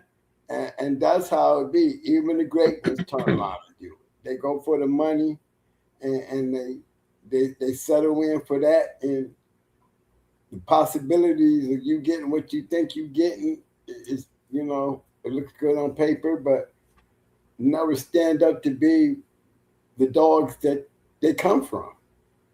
It would be different. How you gonna give me some yellow dogs and knowing yellow was up there on the top of the list with Jeep in them, so they know they're supposed to be throwing some consequential shit, you know, just to be up there as many years they've been there. So the expectations that I put down on those dogs right there, I would expect to see winning shit. Same with the Frisco shit. I mean, I got 30 damn years of Frisco dog. I should be, there's no way for Jeep to be above anything when it comes to Frisco. If Frisco was the top producing dog of all times, like Tom claiming he is, Tom, sit down.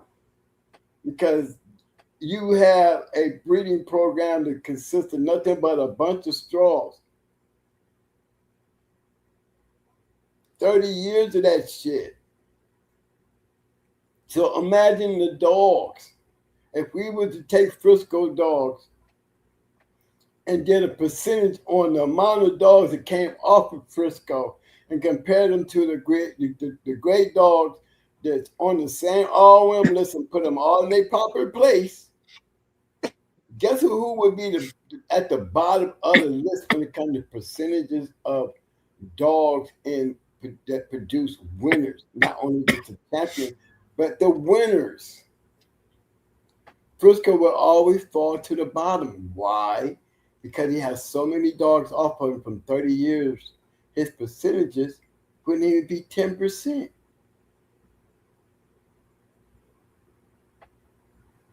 He wouldn't even have 10%. So he would be at the bottom compared to Jeep with all the damn dogs that he was bred to Mayday with all the damn dogs that he was bred to. When you start piling up the years to what Frisco did, you know what I mean? Imagine the dog. The percentages would be very low. So many of them. So many of them. You got many years. So why he's trying to be the greatest of all times with the dog, you know what I'm saying? You're the only dog that has 30 years of goddamn breeding under his belt. And even with that, you know what I'm saying? it really stands in a class all on its own because based on Jeep, Yellow, Mayday, Buck, you know what I'm saying? Ain't none of them got 30 years worth of breeding on them. Yet we can tell you about a whole bunch of they great shit that came down off of them. We have 30 years of Frisco. 30. This game is saturated with Gardner dogs. He sells dogs. What I tell you about people who sell dogs?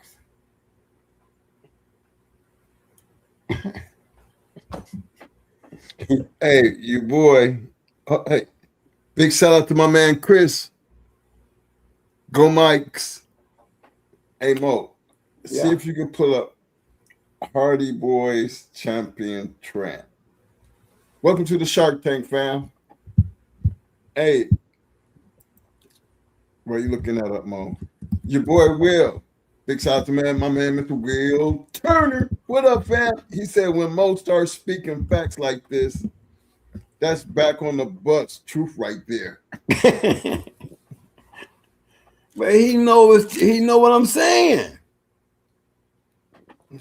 Yeah, I feel you, Mo. That's fact. You was back there and you was really into it, you would know. Again, that's another legendary dog, man, Mr. Will Turner. I mean, when we're doing dogs, man, and you're actually doing dogs, you know what I'm saying?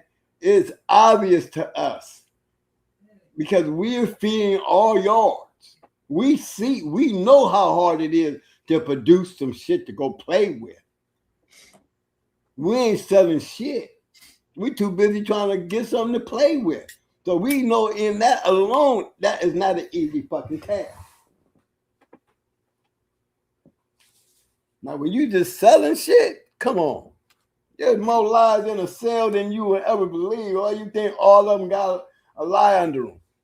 Every one of them. Pat Patrick, David Tant, all of them. Stone City. Only one I ain't never caught in a lie, and that was Hardcore. But he matched dogs. He sells some every once in a while, but the man was definitely a dog man. He when he said Hardcore, you didn't see him selling a bunch of dogs and popping up with just one champion. You saw him matching a bunch of dogs and having a lot of champions on his yard. You go on his yard, you're going to see a bunch of champions. You go on a breeder's yard, you're not going to see a bunch of champions unless you're going out there like Tom do and go buy his shit back. And even then, with all the dogs that he got, he still ain't got a bunch of champions on his yard. Because he sells dogs. All that is to make the picture look pretty to y'all.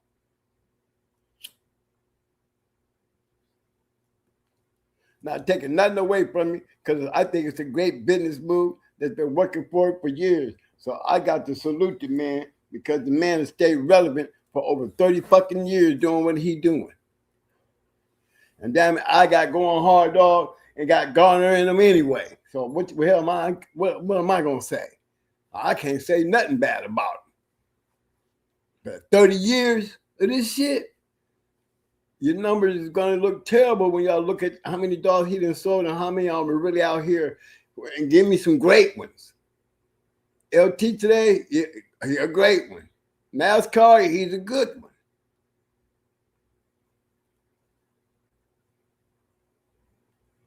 But if you look a little closer, it wasn't the Garner dogs that set them off. And I always told y'all that. The key factors, what were they? The Hammonds and Red Boy cross. Just like I be saying about the Jeep dogs. What brought Jeep back to life? Oh, when they start crossing that shit with Red Boy? Huh. Who's scared to say it? I ain't. God damn it. If motherfucker knew what he know now, with all them inbred Jeep dogs he had up there, old James Garrett would have been a whole lot better off if he had kept Katie Marlowe on his damn yard and bred all that shit back and forth. Instead of all that inbred Jeep on top of Jeep on top of Jeep shit. Watered that shit down so damn bad it stank. It turned into being Red Boy Jeep more than Jeep. See how quick it changed?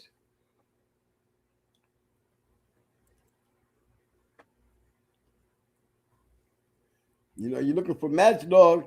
Jeep was definitely the dog to go to. That's for damn sure. When you were just trying to have a dog that had Jeep in it, then you know this is what you was getting. Same with Al White with Tab. You go study Tab shit, and you're gonna keep on running across the same old question when I go ask you, what's the key factor in what made this dog work? Guess who we're gonna find in there? A Red Boy G cross. You're gonna see a Red Boy G cross. We already know about the Masons. Look, the Masons had a motherfucking Red Boy, not a Red Boy, but a motherfucking alligator cross with Jeep. So is it uncommon to see the Hammond dog with a Red Boy dog and you see production? No, we didn't seen that before years ago with the Masons. Anybody catch on enough to keep doing it? Nope. No, they shot off another damn way. Go get some goddamn Pit Island shit. You give me a break. They selling dogs. Did you find it, Mo? No, I did not see Hardy Boy Champion Tramp. I'm going to put Champion Tramp in there first. There's Champion Misery. Show me Champion Tramps we get up here. Ramrod Champion. Okay, Champion Boy. Ramrod Tramp.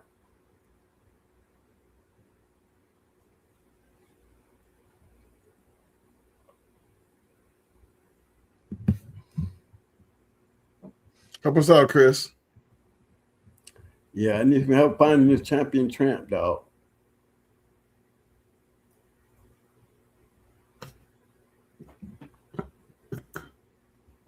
Chris says, yep, China Man, Red Boy, and Al Hammond. I run that myself. It's a great cross. Thank you. I guarantee you, you know what I'm saying when you go out there and feed that shit. You just got, I'm always pointing out when I be always saying, what's the major factor that made that shit work? If you don't know what it is, and you just looking at your pedigree and you seeing all those great dogs in the fourth generation, and you missing on all that in that third and second, and you trying to create a line which is going to create a whole nother line of dogs in that section. Now you got 1, 2, 3, and 4. Once you out making your breeding, so your shit, your great shit is in the fifth generation. Now your pedigree is looking worser and worse and worse until you start getting winners. Now, keep in mind, we're talking about in my time. You're breeding the paper starting from the fourth, and by the time you get to you and you make your breeding, that shit in the fourth going to be in the fifth, and that pedigree is not going to look as pretty. You're going to be walking around here with an 8th generation pedigree so we can figure out what the fuck you got, what you're trying to sell.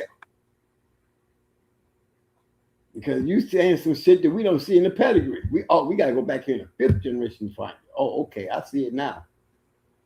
Give me a break. And the shit still ain't working. That's the part that I be talking about. You know, is it selling? Are we talking about selling dogs, or are we talking about producing dogs? Hey Mo. Yes, sir. When you do the Hardy Boys, do the HARDI. Okay. With the BOI. See, that's the kind of help I need. I got Champion Bull Trap. Maybe it's not Tramp, it's Trap. Yeah. I said that wrong. I mean, you didn't see the thing because it was Trap. No, now you know, how am I going to watch the damn my board? Bus. That's my bus. I was slow with that. Sorry about that, Chris. That was on me. He can't see the board.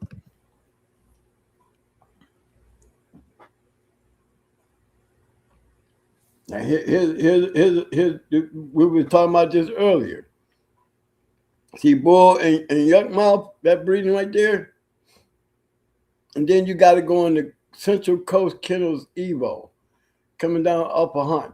All that part right there is the part that's hard to swallow, because when you go up here and look at this shit up here,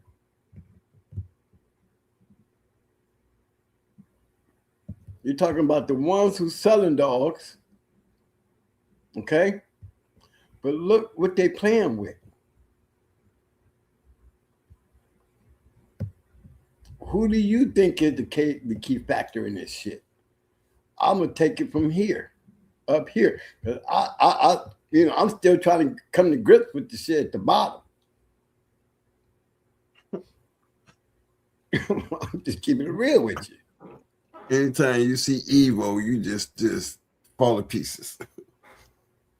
P-Town, all that shit. Right, and the same with these dogs. These dogs right here, look at these great looking dogs. Look at that little muscle up bitch. I told you they throw great, pretty looking dogs.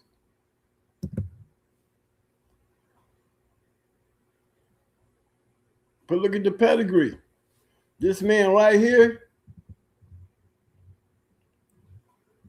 when he bred the Mr. Macho Buck, he's still breeding to a person, people that sell dogs. Right here. See that? But look at that third generation.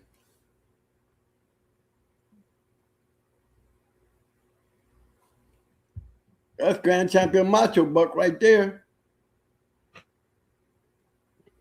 You know what I'm saying?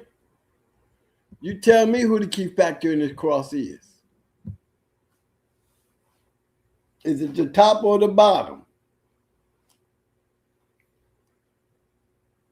I don't know. That's Super Kennels Luther Jr. on that bottom. Well, I mean, again, we're talking about Super Kennels. Yeah. They're not. Then I said this man right here made a smart move, but he was still dealing with people who sell dogs. Yeah. Dog come right off a Macho Buck. What are you gonna do with his bitch? You gonna breed to the dog come right off a Macho Buck? I would have did the same damn thing. Shit, we did it with Scooter, didn't we?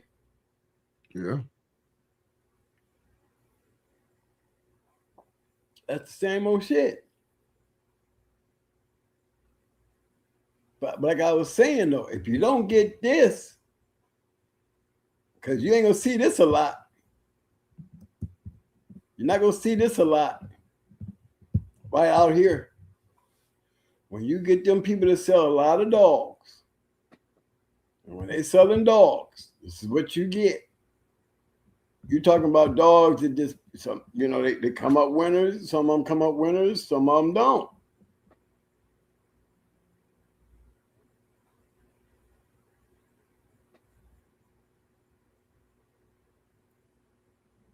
But when you own one, why can't they look like this shit? Why can't they go back to doing this shit right here? Why you can't give me these type of pedigrees and continue doing this? Grand Champion Macho Buck. Why can't y'all get your shit and keep doing this right here? Don't just stop right here. Keep it on going. Why we got to start relying on shit? You know what I mean? We relying on shit.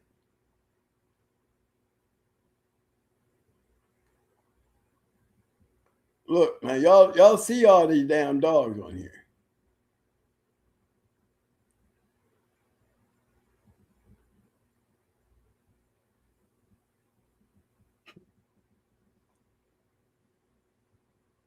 Now imagine Frisco's pedigree. Imagine Frisco's offspring. Look at them pretty dogs. What I tell you about them buck dogs?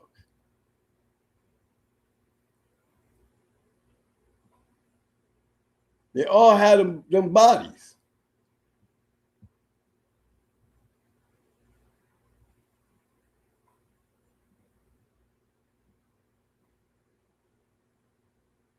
Now, this was a bad bitch. That bisexual bitch, she was bad now.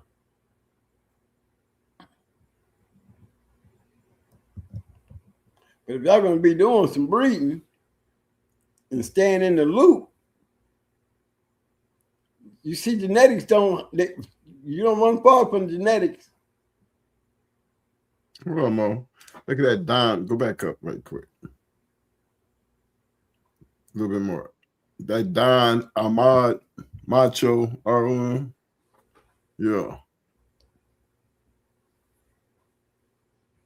It looks like a buck dog. He looked almost like Buck Rogers. Mm-hmm. See them long, big ass head, long ass necks. Yep. Nice built body.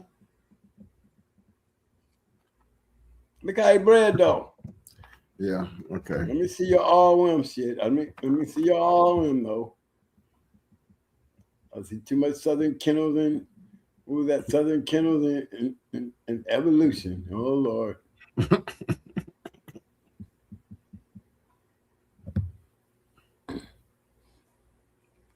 Now I threw one. They call him an ROM. I see 1, 2, 3.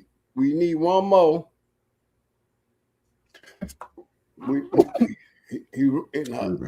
When you jump up there, you call him out. You need to have all 4 of them on here now. See, when you give me 3 and I'll be like scratching my head, you know, out of all these damn dogs I see here, you can't get another champion out of here and make it 4. Why you calling him all him? Maybe they're on the point scale. We're in that grand champion added a couple extra points. That ain't how it works. You gotta have 4 champions. Okay. Male has to have 4 champions. Now I'm pulling up a pedigree. I need 4 champions. I see 1, 2, 3. Like I said, when you scope Evolution, Southern Kennels, they sell dogs.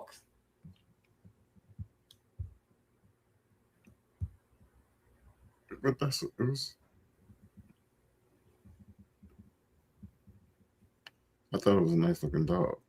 Yeah, look, some more thug shit. It's running rapid, ain't it, Mo? Yeah. They got that shit off though. But as you see, it's working for him, right? Well, based on what we're seeing, we know if he's a male, he sure ain't up for stir because he sure ain't throwing shit. Didn't throw nothing. Where's offspring at? Not a 1. And he's short. We you know what I mean? You know, we could edit the board. We take that RM shit off. Hey, look. What we on this? But we got to fix this shit. But we still, court's still out on him. Court's still out on this one. Why court's still out on this one? Because, you know, like I said, anytime you see some selling shit, kennels dealing with dogs that you're selling, you know, you always gonna run into some bullshit. Now already we got this dog here is a registered mare. We don't see but 3 champions. You know, it'd be wise to have it. You're gonna put it up there, make sure you got them up there to see it. Then you got this champion here that didn't produce nothing. Not one thing. My man Chris said some guys, excuse me, said some guys just get what blood is available to them. They testing making it better from the guys who just breed for paperwork, which Exactly. a lot of guys you mentioned do, and they only care about the money. That's it. That's fact. He also said The bottom is Hunch Day. He threw Bulldogs. Male Cance. Grizzly was a Bulldog. 2 off him. Trap, a bad mofo. They popped up in the lines. Mr. Macho Buck threw Skinny 2-time winning ROM. He threw Bulldogs too. Well, yeah, you see we're running over that. These are things that's undeniable. Would you call Macho Buck a great dog, Mo? Macho Buck? Yeah. I would call him a good dog.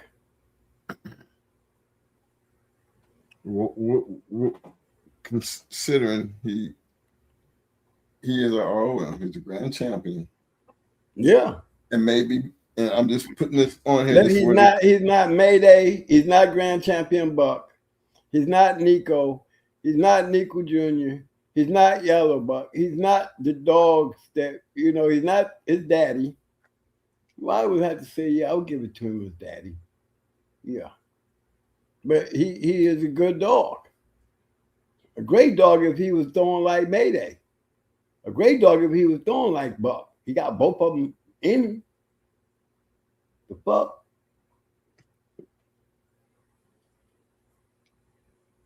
When you come right off the cream of the crop, no, it could be a lot higher up on the register of merit list. I mean, you call Mayday great, and his daddy's up there in the top. You know what I'm saying? You call Grand Champion Buck great, he's up in the top list. Well, let me ask you, what makes for you? And again, it's your opinion. I'm gonna put you on the spot.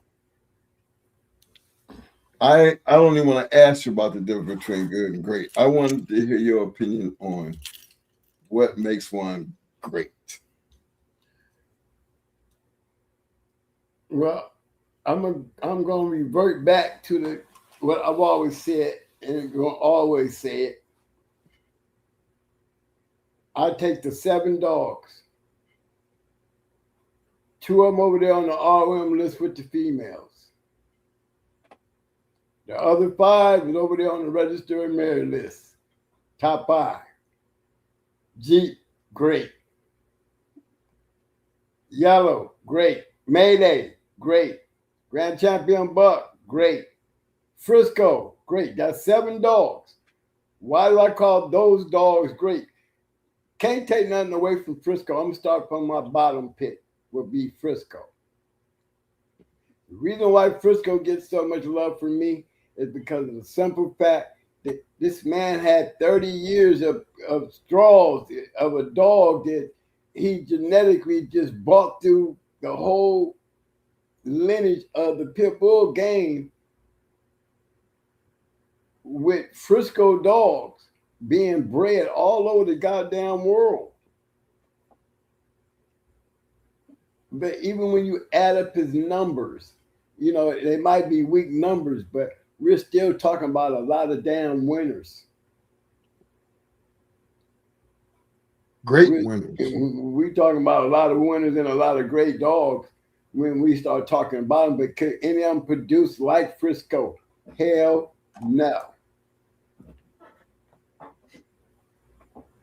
Because there's nobody on that register of merit list but Jeep and motherfucking Yellow who can stand there and have offspring coming down off of their ass. Well, I can't even say Buck. But Yellow and Jeep are the only dogs that got dogs on that ROM list in them top 5 dogs to any dog in the history of the dog game. Yellow and Jeep.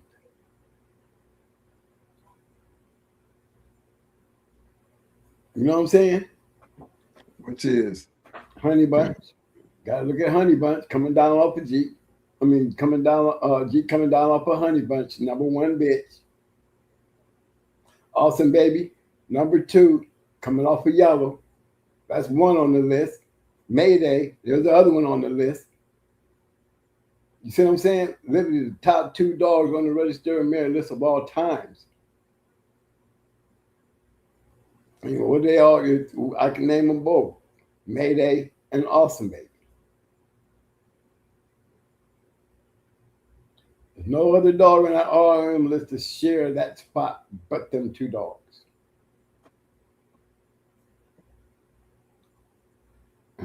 So before I give it to Jeep, I would give it to Honey Bunch. But you got the number one bitch and her son being the number one male of all times. That's what I call great. You set a real high standard bar, boy. The right kind of bar to set. Because it's proven that it works. I mean, look at this grand champion we got on the screen right now. One thing we can say about this dog right here, even though I have my always have my things I always say about Pit Island, you know, because they sell dogs, and when you're selling dogs, you always got these other things. You know, everybody can get a dog, but imagine if you got these dogs on your yard, you got a line of dogs, and the best one you can come up with was one of those dogs. Don't you see something wrong with that?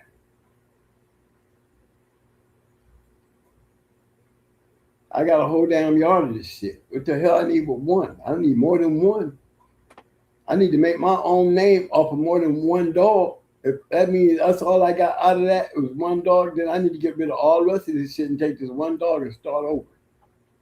And try to get more dogs like him than the dogs that I got with him.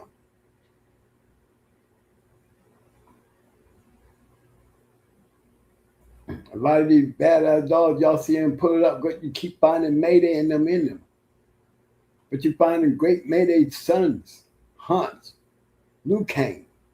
You know what I'm saying? Still running around here, Barracuda, Offspring. You know?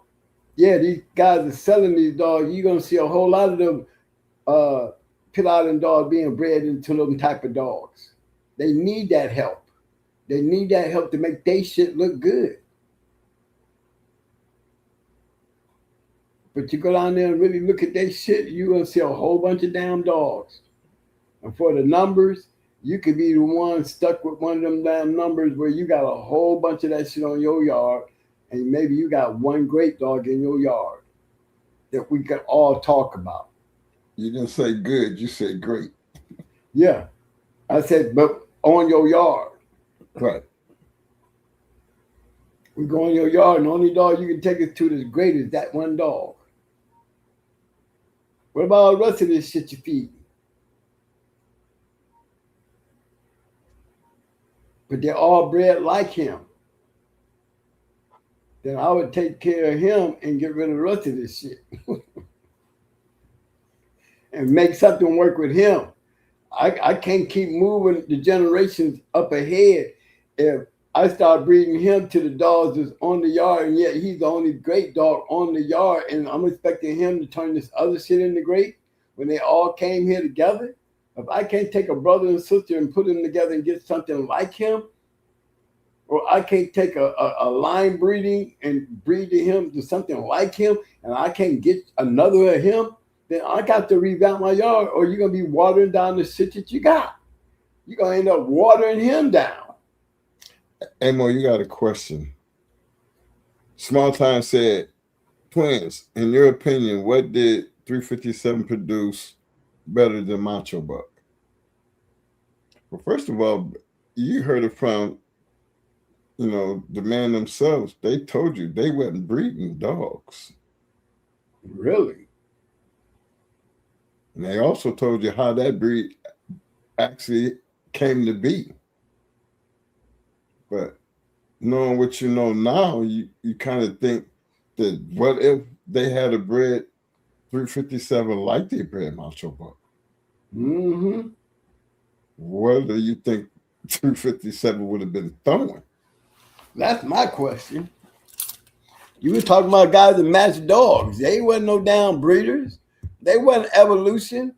They wasn't doing no Southern Kennels move. They wasn't doing none of that shit. I would be thankful and grateful to even have 357 on my yard coming off of 2 all M's any damn way.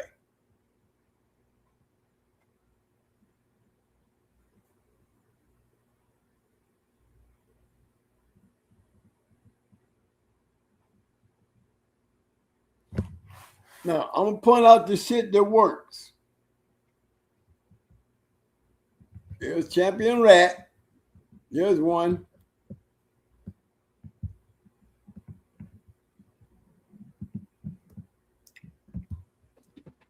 We got There baby go Red Red. Baby. Yeah. There's another one. Now, I'm going to point out, y'all going to see a common factor, and y'all going to scratch your head when I'm done. Here go another one, Jesse James. Now we're gonna look at this yard like we feeding all these motherfuckers, okay? We feeding all these. This is our yard. We building our yard off of the Macho Buck stuff. I mean, don't forget we got Macho Buck. We can't forget Macho Buck. That's the other one.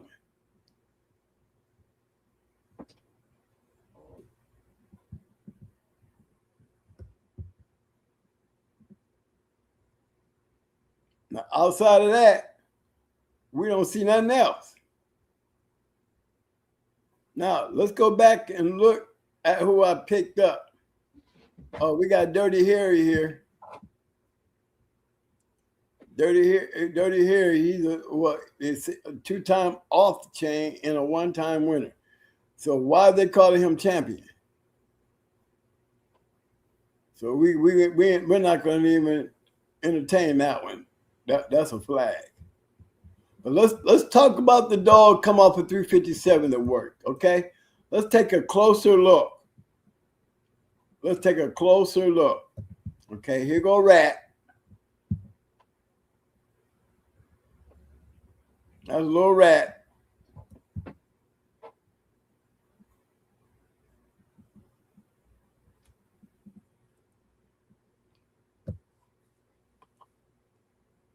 Okay. What do you see in Little Rat? We see who?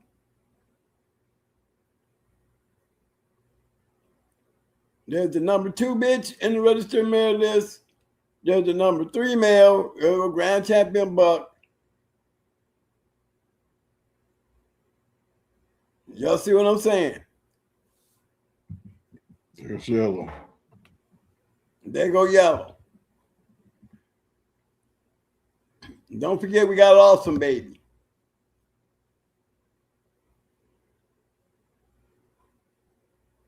All right, that's a Little Rat.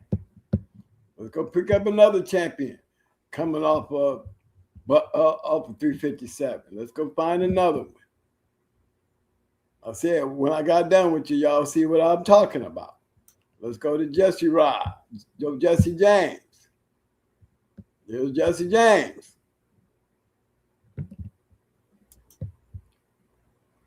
Here we go again. Another Stone City dog. Now we got Baby coming down off a Yellow Buck. So now we didn't add an Awesome Baby to the equation. Well, she was already there with Nico and them anyway. But we got Jeep in here now, down here at the bottom. Still dealing with 357, but one thing we had in common, now we got 2 dogs bred to 357 coming down off of the Stone City dogs.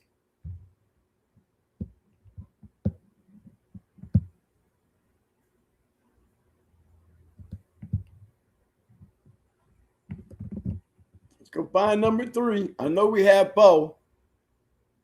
Let me see. I did do airtight already, didn't I? I did airtight. Nope, I did Little Rat. I didn't do Baby. Okay, that's 1 champion. I did this Jesse James. Here's the 3rd champion here. Baby. Another one. These are dogs I know are champions. Again, this Little Buck, Mike, this Little Buck little my sister. Mm-hmm. And Sir Kelvin and little mate. Again, what do we see here? Down the same thing that created Jesse James, ain't it? Same shit created Jesse James.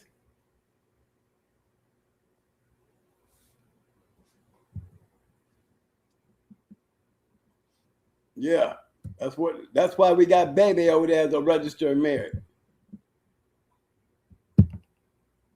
Kind of shit you're supposed to expect to see. You hear me, money? Hey man, look, hey, I'm letting you preach. Let the proof be in the pudding. My man Chris said 357 was a great dog. He was stolen and not bred that much as For much of a fraction how much Mancho Buck was bred. That's a fact. Made that point. Yeah. That's a fact. But he still made registered mare with the little breeds that he had. We just showed 4 badass motherfucking dogs. And guess what? Every single one of them came down off of Stone City. They were all Buck dogs. Look at the shit. Top 3 damn dog under Jeep. They knew something, Mo, back then. Well, do I need to throw Baby ass up on here to show them that too? Then you're going to have to throw her champions and show all this shit. And then we'll be off on this whole, we'll be off on the whole new ride, man. But it's the point. It's the point. What clicked? What clicked with 357? See, if I'm matching dogs, this is how you find out what clicks. This is why Macho Buck, Baby, Jesse James, and Little Rat are champions. Why? Because they were being bred to dogs and guys that was matching they shit. Look at the pedigree. Look how that pedigree look. The goddamn third and the second and the first, the second to third, yeah, and the first look better than the fourth.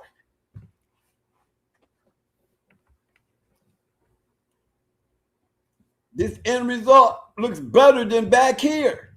This is what I'm trying to feed. This part, not this part. I need this shit.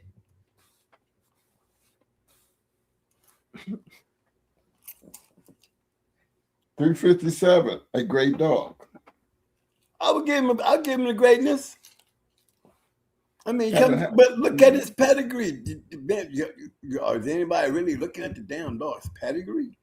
I mean, from here on down, don't you know this combination of dogs right here created goddamn Mayday 2?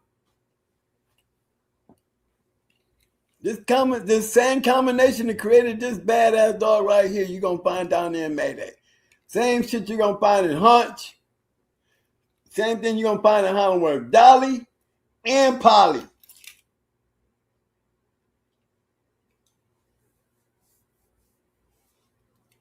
Do all buck dogs click? No, but those particular buck dogs click. Holly, Polly, Yellow Buck, Nico Jr., Macho Buck. Do the same thing with goddamn Mayday. Same buck shit. Dolly ROM. Polly ROM. Mayday ROM. Lucane ROM. Barracuda ROM. You got to throw my girl Baby up in there. ROM.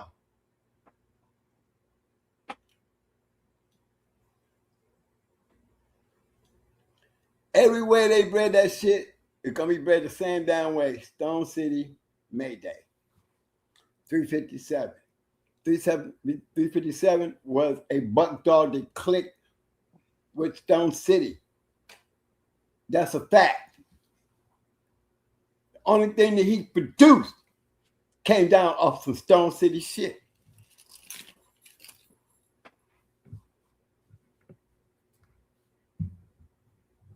I said that top 4, them top 5 dogs. I mean, when you say great, look at my numbers.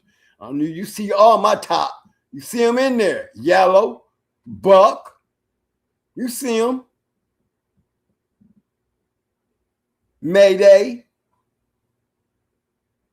Okay, Awesome Baby. Honey Bunch.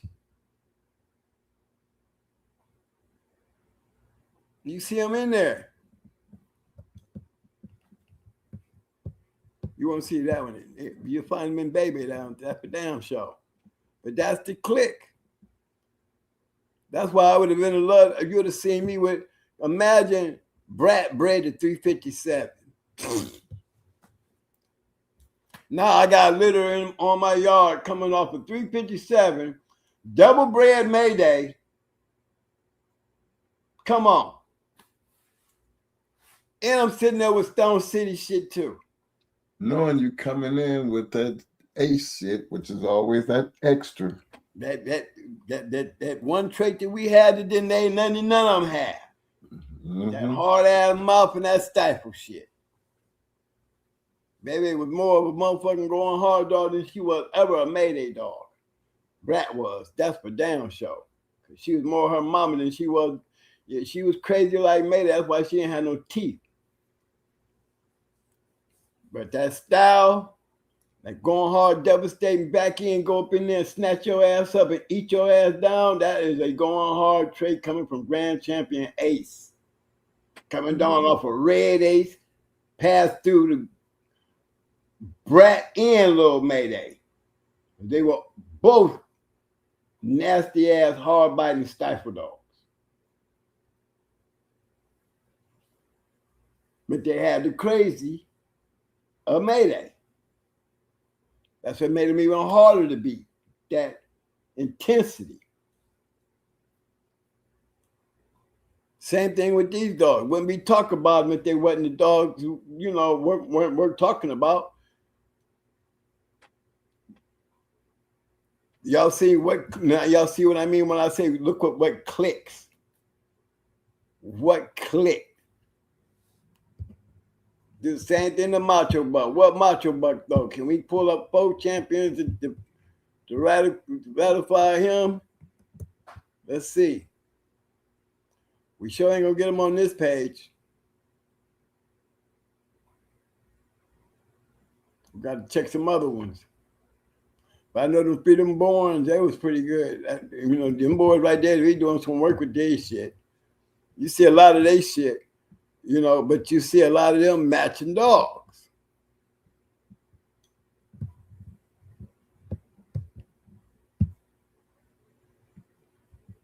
Let's see if we can find the Macho Buck. We can find one. Now they got 12 champions. Okay, we better count them. I'm ready to count them. See, this is what throws me off. You're going to use pairs online and put stupid shit up here like this. Can you put the proof? We don't, I'm not a fan of saying it and can't see it. What's the purpose if we can't see it?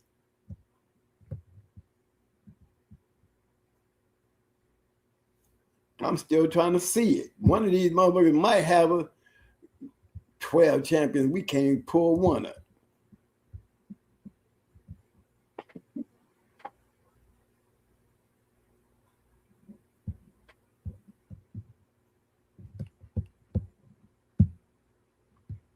Again, we're going to find, I don't know about that 12, but we sure need to find at least 4.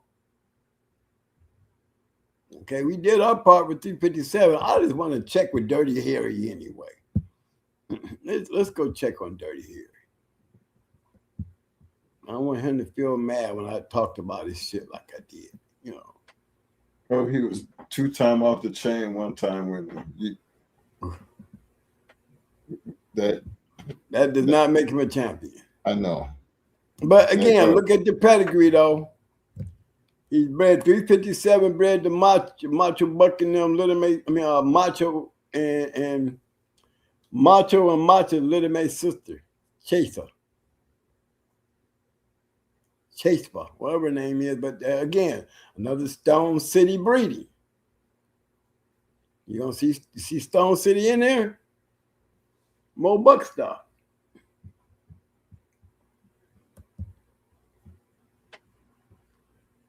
You got Grand Champion Buck bred the Awesome Baby. Boom. Look what you get. Right there.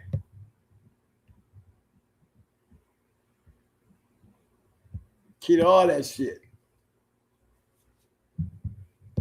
That's what I be meaning by guys shit that clicks. We probably won't find that down there. If we study looking, if we was to go through every one of these macho bucks, we probably still wouldn't find it. What made him what they call a registered mare? We gotta find 4 of them. We gotta find a pedigree with at least 4 of them. You know, when you start putting a bunch of damn pedigrees of a dog up there, you can't put it, and you got to register a mare under him. A dog as famous as him, we should be able to at least be able to pull something up. You know what I'm saying? Y'all just wasting space. Why y'all want to put register a mare? Don't put register mare by his damn name if you can't put the 5 or the 5 or the 4, the 3. I mean, need 4 of them. At least put the 4 in there to make him a registered mare. Can we at least see 4? I ain't seen 1 yet.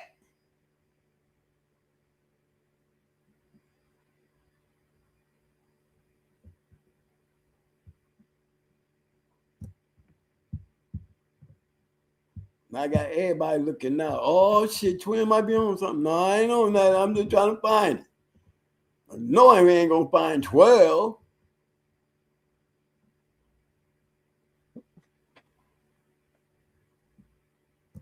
I'm just trying to find a macho buck to show me, you know, he's a registered mare. Then let's see it.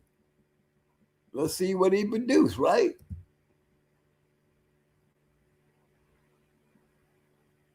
All the macho bucks is right up here. Which one did I miss?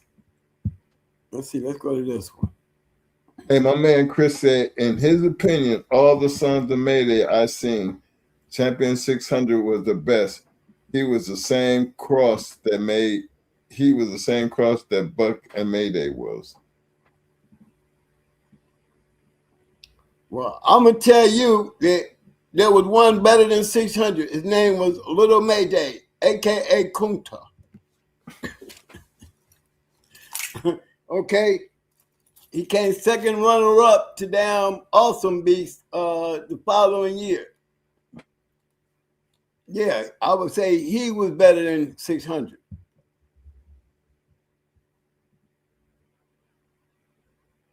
Now, when it comes to the bitches, I can put May May and Brat up there together. I would put May May over Brat. And the reason why I would put May May over the Brat, because May May got a chance to go into 2 champions and destroy them both. Brat didn't go into nothing but 2-time winners. All 3 of hers was against 2-time winners, dog trying to make champion. So we could settle, we could take that spot. But again, Brat never saw 30 minutes. Okay? She's the only one of them killing bitches that never saw 30 minutes. Little Mayday only saw 36 minutes. And he was an old dog doing this.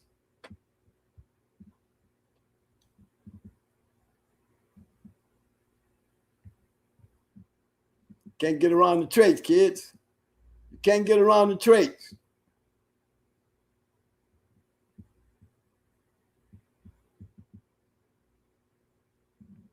And that's a damn shame, y'all, to have Macho Buck up here, and we couldn't find one damn champion off of Macho Buck tonight. Ain't Macho Bear supposed to be off of him? Yeah, but he a registered mare, and I don't even want to go diving in him if I can't even make his daddy a registered mare. Shit.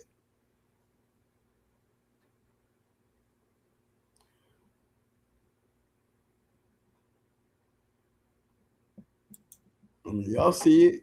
Y'all see it. I done tried to find one. We ain't found one champion yet.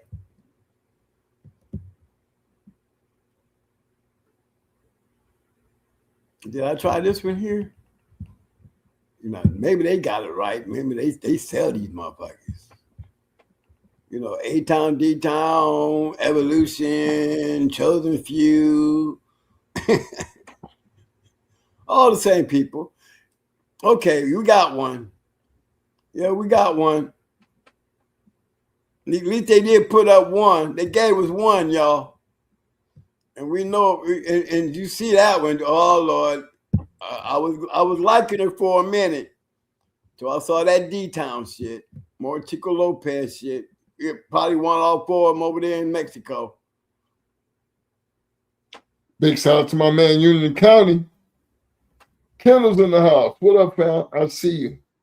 He said, yeah, Kunta was a great one.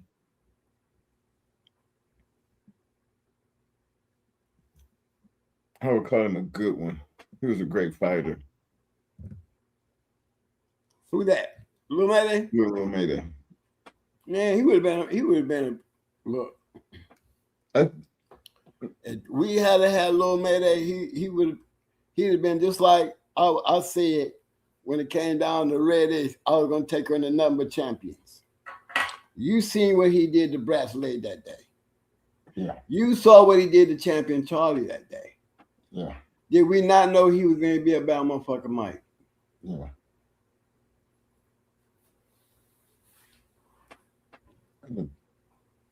Remember, Sassy Girl was off a Lil Mayday before he turned into Kunta.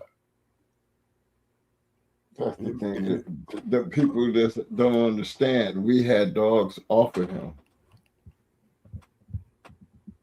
Yeah, I'm gonna pull up, baby. Since y'all talking about it, at least I can pull up my champions off of my bitch.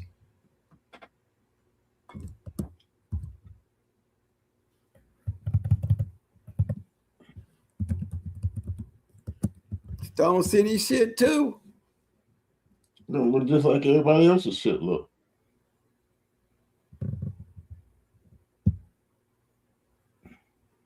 That bitch right there is off a Lil Mayday. Kunta. That's his daughter.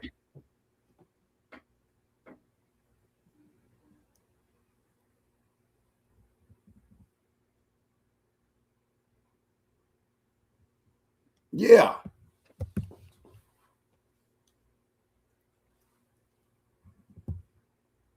I said them top 5, baby. You see that pants nasty down there? That's buck shit. See that crystal honeybee shit? That's Jeep shit. Red Ace, that's Jeep shit. Zebo.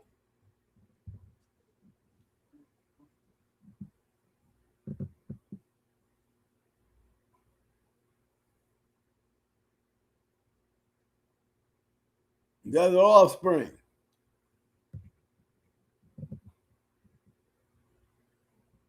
She got a lot more than that, but look at them.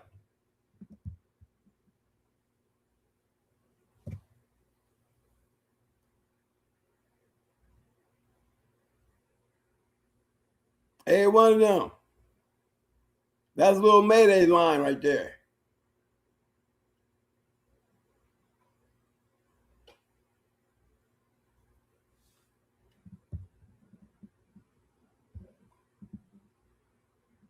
Believe me, she had the same ears just like her daddy.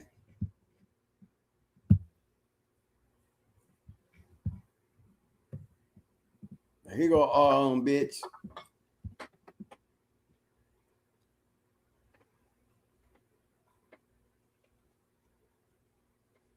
Every one of them champions.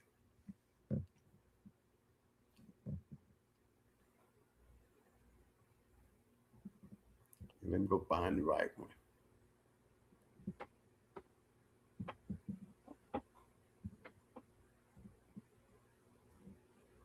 I'll tell you how to do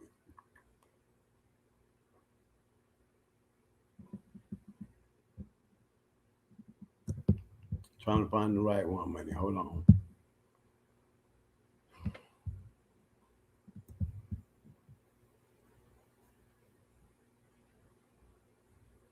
My man Union kind of said a lot of these dogs was overseas. This new global grand champion stuff people talk about now. Mm-hmm.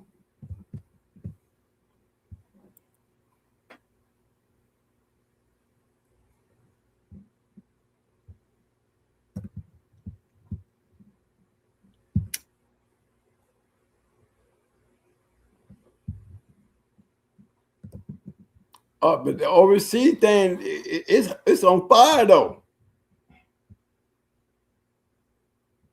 See, that's the thing about the overseas shit though. All that shit on fire. Cause they on some hot boy shit. See, all these dogs, this is a winner here, that dog is a winner there, a bull's a winner. There's Buck Rogers.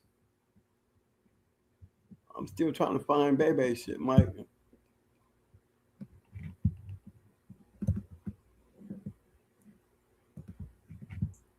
That's a champion there. That's a champion there. That's a champion there, and that's a champion.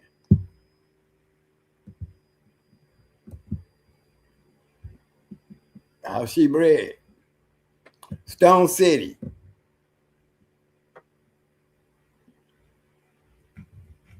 Never seen over 30 minutes. Never been over 30 minutes.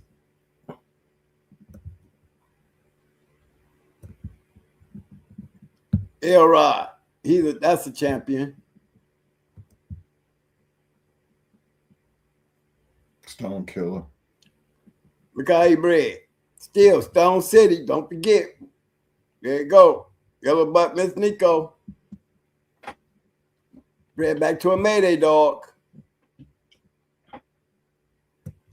Heavy Mayday.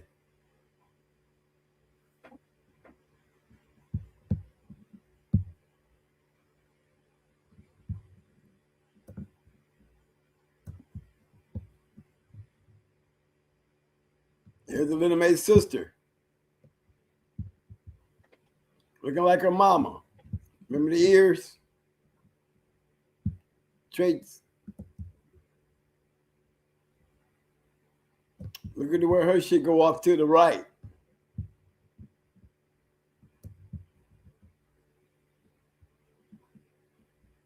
Same thing. Stone City cross with the Mayday.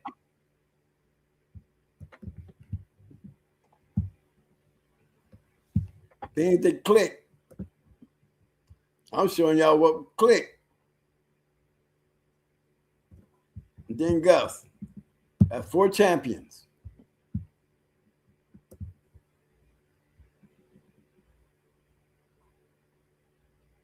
All of them cross back into Mayday.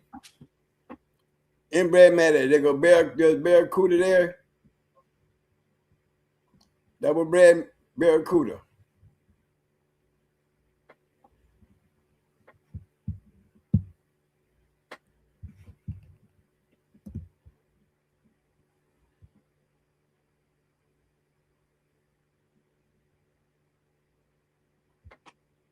I would go back. The other ones here. ASAP was a 2-time winner.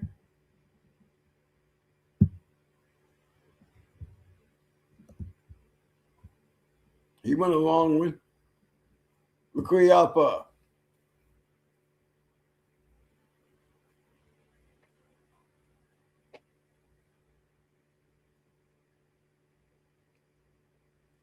Yeah.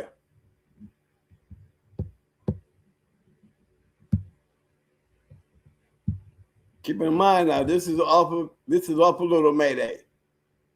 Reno, he was a 1-time winner. He went through a long one. Littermates. I think that because that top is why them dogs went as long as they did. They was just game as fuck.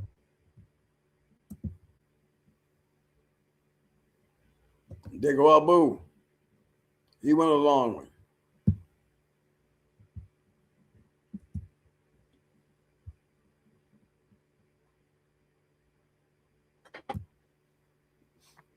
Look how they took and bred it to a damn Virgil dog. Still threw one.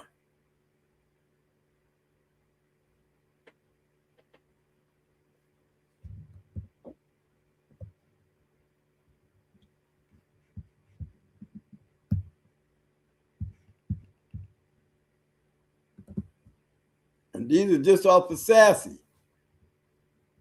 Y'all know Buck Rogers, Yellow Day, and Bucko. These dogs here, all these is baby's litter mates. That's her litter mate. This dog right here, that's her litter mate brother. That's her litter mate brother. That's her little mate brother.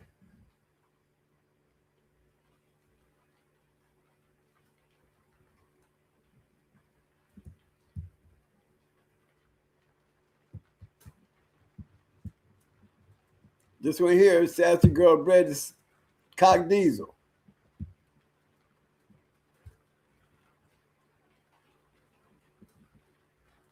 He was a 2-time winner.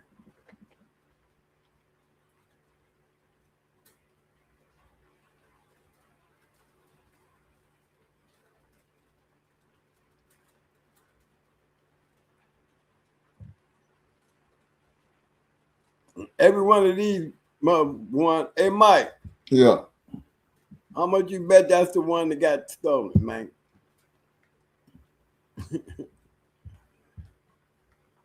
Oh, Mr. Brown there. Yeah. Remember?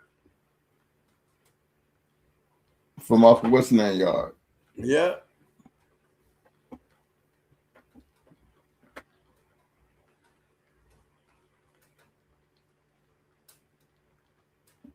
Bred to that banjo stuff.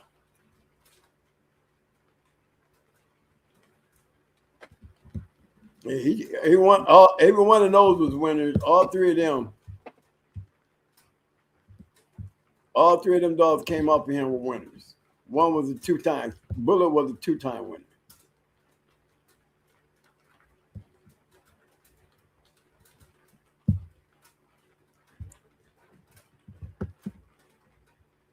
So it's not like they couldn't produce. I think that black face I think that might have been Scarback, the one that had the scars on his back. Yeah. But let me get back over here, get back off of that, just to show you the combination ain't no different than the combination of dogs that we seen a minute ago, is it? Same old combination. We wasn't doing, matter of fact, we started it. Every one of these dogs except for him, these are the first Mayday Stone City bred dogs right there.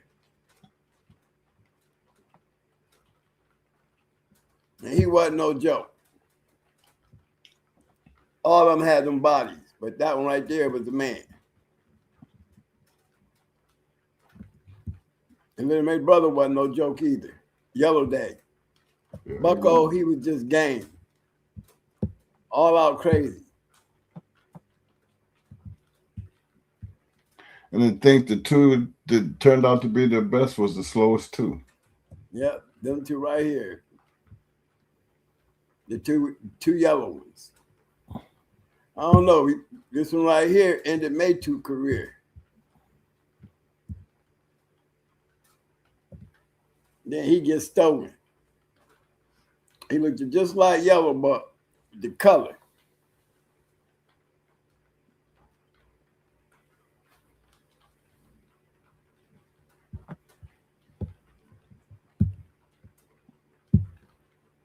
I'm going all the way back to where I was bisexual.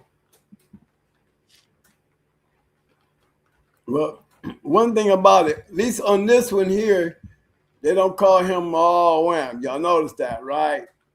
We got him as dog of the year, but we don't got him down as no registered merit. Cause you know we gotta find out. We gotta at least find one. We still looking for one, ain't we? Ain't Mancho Bear supposed to be off of him? Yeah, but he'll register merit. You don't get no points for that. Okay. He got to be a 3-time. They got to be 3-time winners or better. We know why 357 registered merit. Remember, we did what we can't get him no breaks when we saying you're gonna put up registered merit on the dog's pedigree. Damn it, we would need to see him. I showed you mine.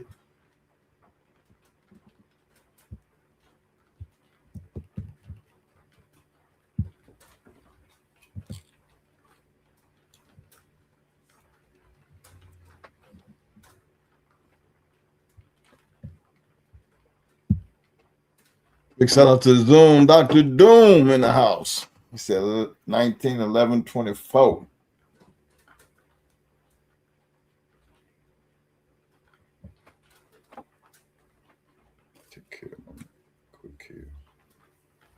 Yes, sir. Okay. That's what I call, that's why I give 357 to A1.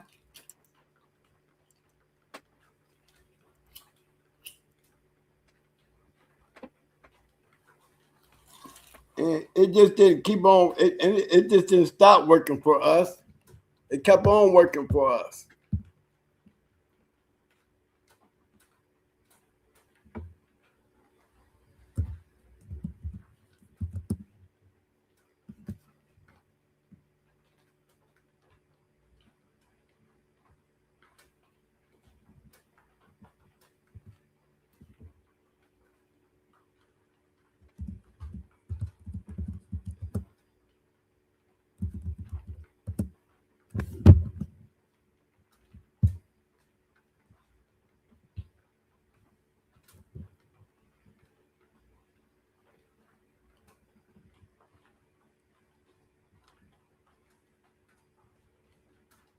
Same thing. What's that, Mike? I was finna say, small time, he put up a pedigree, but it don't have no information on it. And I know if you hit the link, it's gonna take you out of where you're at. So, small time, give us a name. I'll say everybody with the name. What's the name? Look at all that Mayday in there. And still got almost the same kind of cross down here with male. There goes Sarah Kell, still more yellow but Miss Nico. That's on the top end.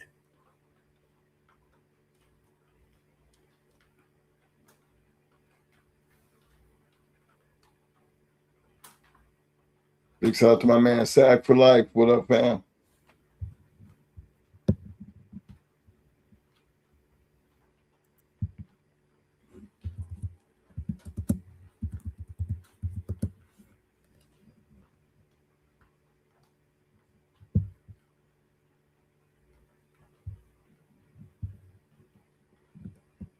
I think my man Chris,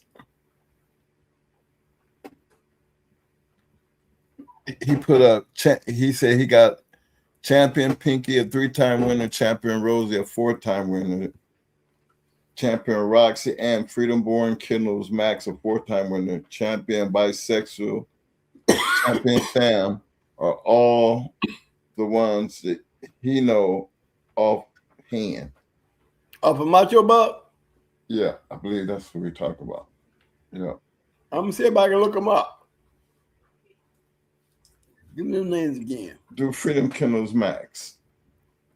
I think we just had Bisexual up earlier. Yeah, we had Bisexual up. Yeah. Remember, he was the one. I thought he was one.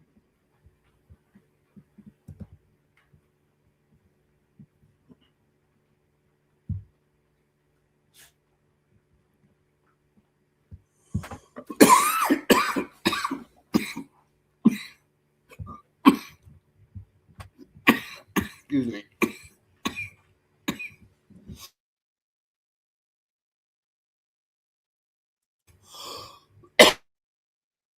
Get yourself together there, man. Get yourself together. Put that shit down, boy. Sit back, feeling yourself. I was for a second. I had to catch myself. Yeah. Okay, what's the name, Mike? Give me one. Hold on. Go with Freedom Born Kennels Max. You know they was putting in the work. Oh yeah. More they be having some good dogs. Yeah. I just seen Max right there.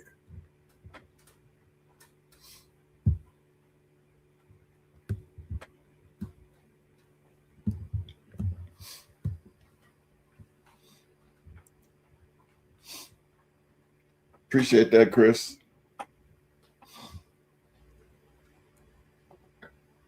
Yeah, he running short though. He didn't come off a Macho Buck though. We gotta find one. She didn't come off a Macho Buck though. She came off of Max. Max was a 2-time winner. No, he was a 4-time winner. Well, it says 2 Gameston shows. That's Max right there. Yeah. Yeah, from Macho Buff. Mm-hmm. And then he had Max 2, who was a champion. And Brando. Okay. Give him the offspring off of Max, right? Yeah. Okay. What's the next one? Hold on. Y'all see how he bred, though? Look, bred back in the Mayday stuff. See that? There goes 600 right there.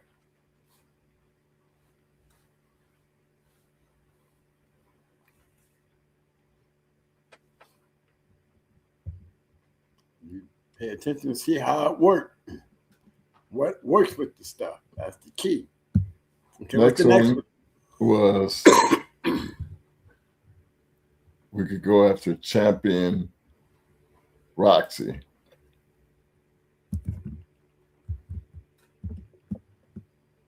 Champion Roxy. Yeah. I might get a couple of them pop up there. Right.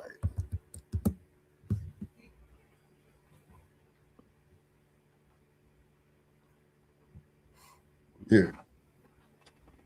That one's be good for me. Try champion Pinky.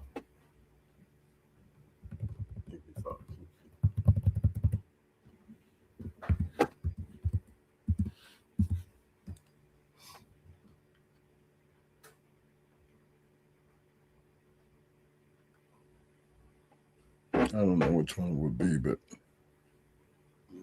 Try. I know it wouldn't be Hollywood, Pinky. Let's try this one first. Oh my God, what the fuck?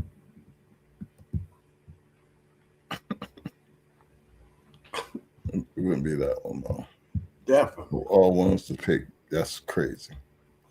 Yeah.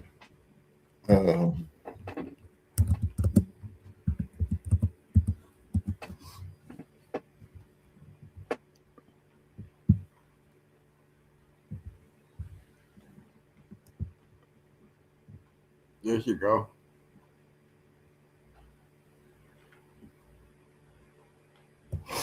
Another coming off a crash.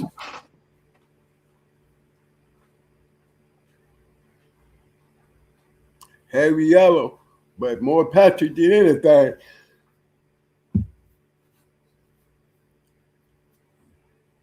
Somebody asked, how do you feel about that crash dog? Crash is a pretty good dog. Crash is a pretty good dog. He got picked up game in a long match, a very long match. I think it was almost 4 hours. But look at his pedigree. You see that little tater in there, don't y'all? Double bred little tater. Who little tater? Ain't that Buck Daddy? Ain't that Buck Daddy? Why you think that shit clicking? Everything you seen clicking coming down from 357 to Stone City, all that shit, it clicks with the yellow stuff. Yellow back in the buck.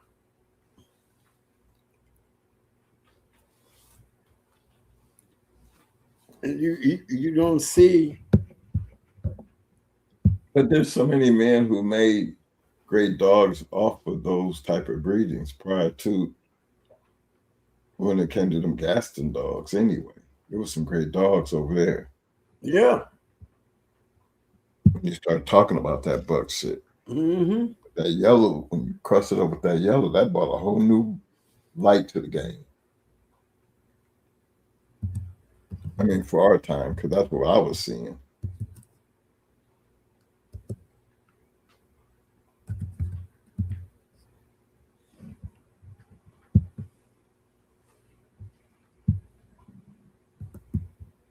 Good dog, great dog, Mo. That's another one. See that?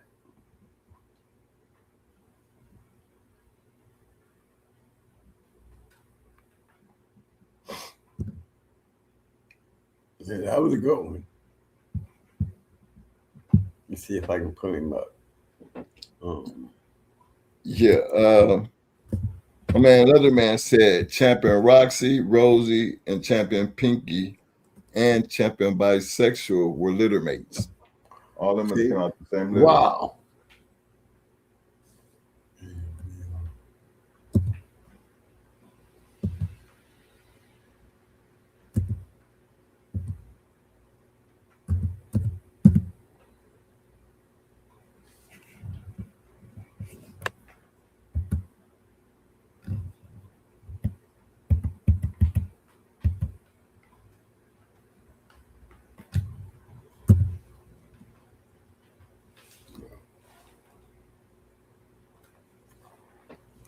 I think it was Bandino who was off the log head. Maybe I ain't spelling it right.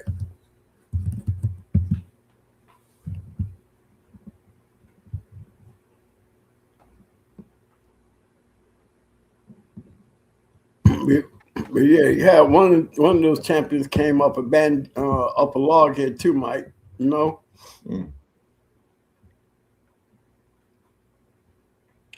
He said Crash got thrown around in that show. Vance Cooper refed. It told me at the show Crash was a punching bag, and that what I seen he was game though. But I look for more than that in a bulldog. Yep. I mean, again, you getting thrown around, but you last down there 4 hours and 15 minutes. I know it was a long match. Mm-hmm.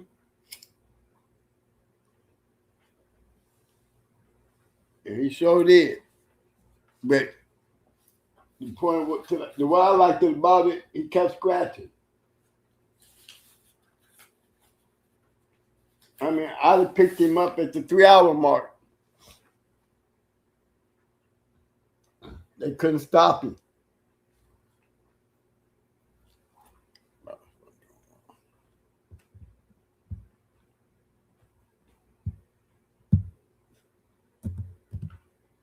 All right, Mo, it's 1:30. Cool.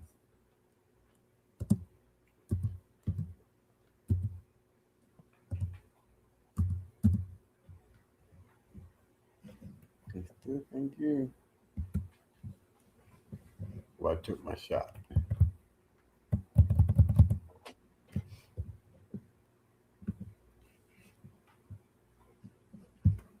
I'm coming back in the front room then.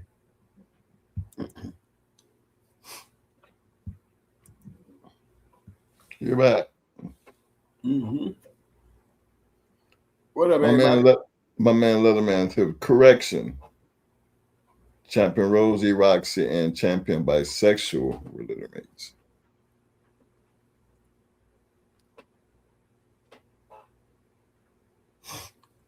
My man Chris said Hunch and Maymay was bulldogs, though that yellow helped it. It clicked.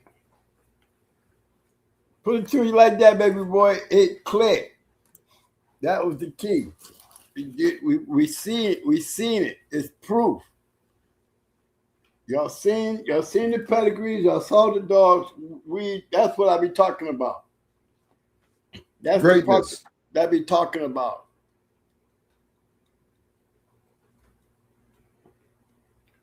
So just basically to sum up tonight, your basic point is still greatness is based on what? The box and being able to produce with longevity. Mm-hmm. Your great examples, I mean, you can't get better than the examples that you put out there because we always talk about them. I mean, y'all should get tired of hearing us talk about the top 5, the top 7, because the only thing we can do is tell you that was during our time, and we're just showing you this is what worked. After all these years, that's what greatness does. You can go back and look at it, and if for some odd reason, it still hangs around.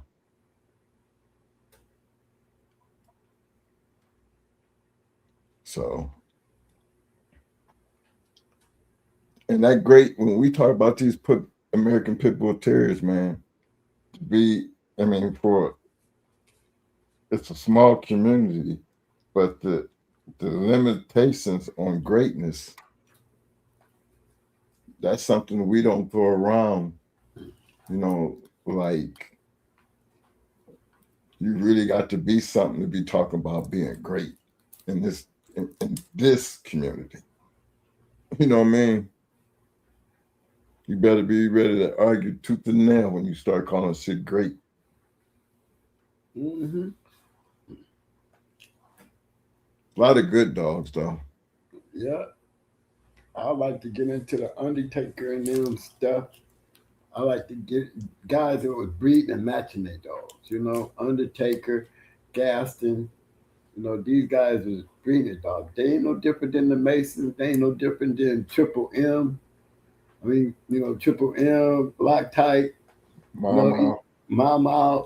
These dudes they got these champions and grand champions because they bred these motherfuckers. That's the whole key. You want to find lines that's, going to be hanging around. It ain't from the people who selling them just because they got dogs that's bred like this and bred like that. Back then, it was the dudes who was taking them out and winning with them. We wouldn't be talking about the Undertaker. He matched dogs. He wasn't too much of a seller, but he'll sell you one. So was Mr. Gaston. They match dogs. Fletcher Shavers, he matched dogs. A lot of these guys I'm talking about match dogs. Well, I'm all about that breeding shit. That's for damn sure. And when we did breed, that's because we had something on the yard worthy of breeding.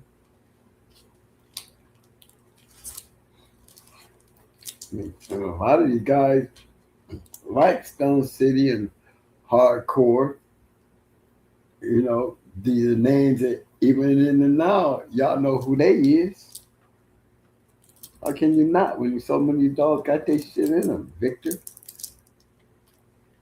Missing Link. Them dudes match dogs. You cannot put Pet Island nowhere in the same room with none of those guys. To me, I'd be hating to knock on walk them all, but I have to say the same thing to them too. I'm speaking of back in my era, where they were falling in my world. Because it seemed like the ones that was winning and the ones that was becoming famous wasn't because of the breeders. It was because the dudes who was matching the dog. We wouldn't be talking about May if she wasn't getting matched. We wouldn't be talking about 600 if he wasn't getting matched. Or Brat, or Little Mayday, or Hunch, or Luke Kane, Macho Buck. We wouldn't be talking about none of these dogs if they were just some dogs on some papers that looked very good. And every one of them dogs I mentioned came from kennels that was matching dogs.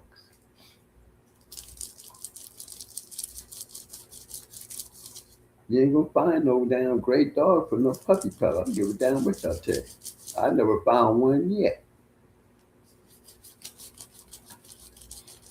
Well, my shit came from some very people you hear me name. I'd take one from Triple M and Loctite and anybody else, and don't even need to know how the dog is bred, and just on the fact where he come from. Would be all I'm cool on. Wouldn't mind to see him bred good though, but at the same time, I wouldn't even need the papers. When you go and buy a puppy from somebody who don't even, match dogs, then you just buying the paper. That's what you can. That's all you can do. Because unless you coming from a reputable kennel who's putting them down. The only reason I wouldn't breed the Mayday because I saw Mayday shit. I'm breeding that motherfucker. That's what I said when I saw him. Shit. catch me running around trying to find nobody based on some puppies. You build your own yard for those puppies. You got to breed to the right dog with your bitch.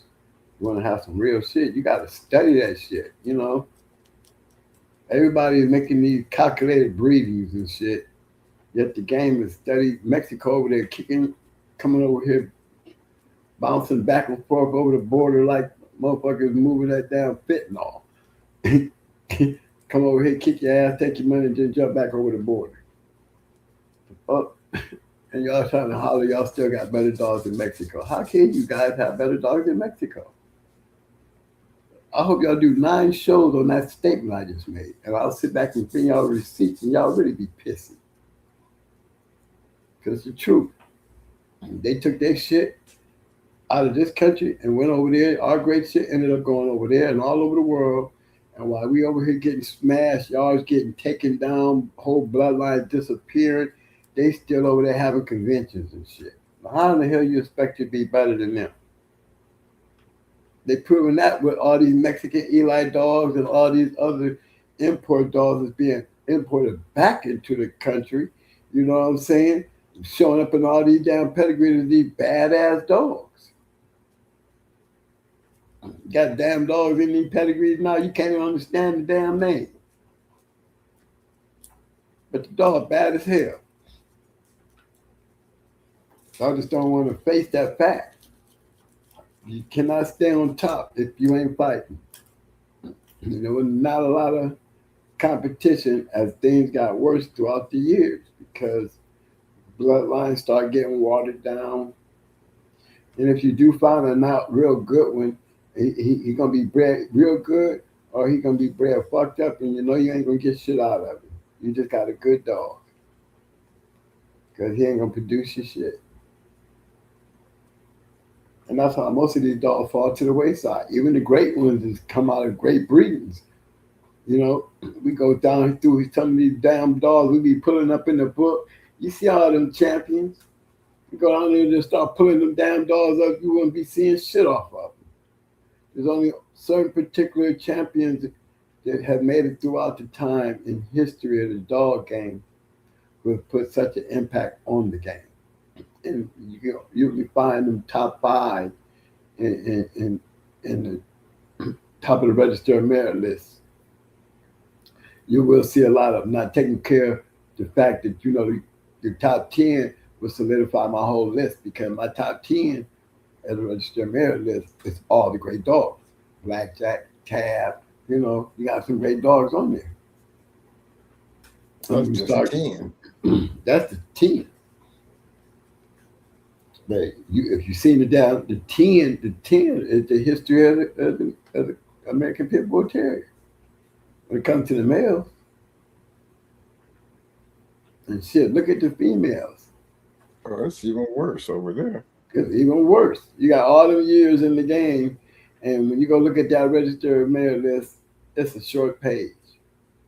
A very short page. You look at that grand champion list, you know, a very short page. A real short list. Go on that register merit list, go find me a grand champion. And which ones? The females? Mm-hmm.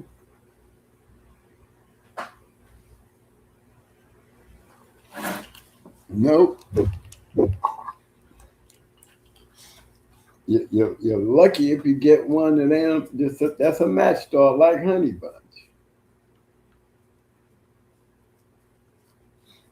Remember, you had double grand champion Tornado, and that bitch didn't never throw a grand champion.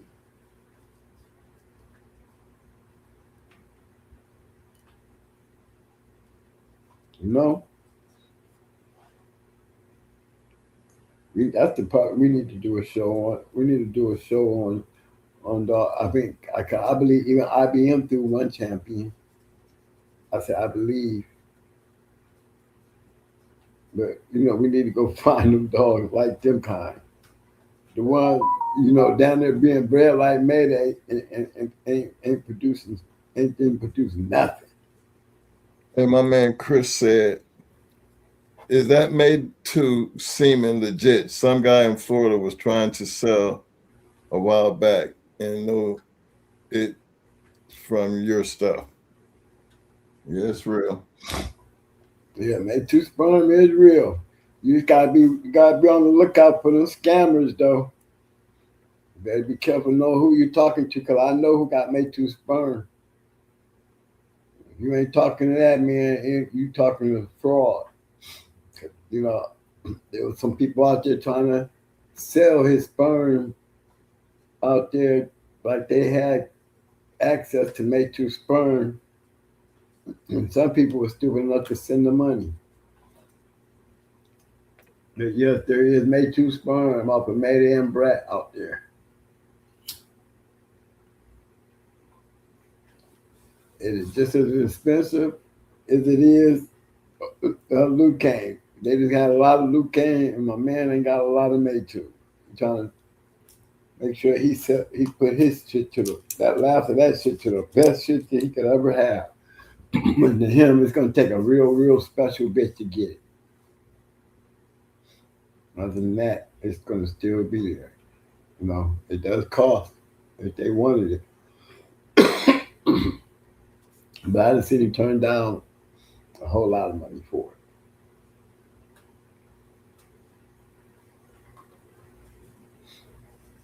But shoot, you can buy a Luke Kane bitch out here for 10,000.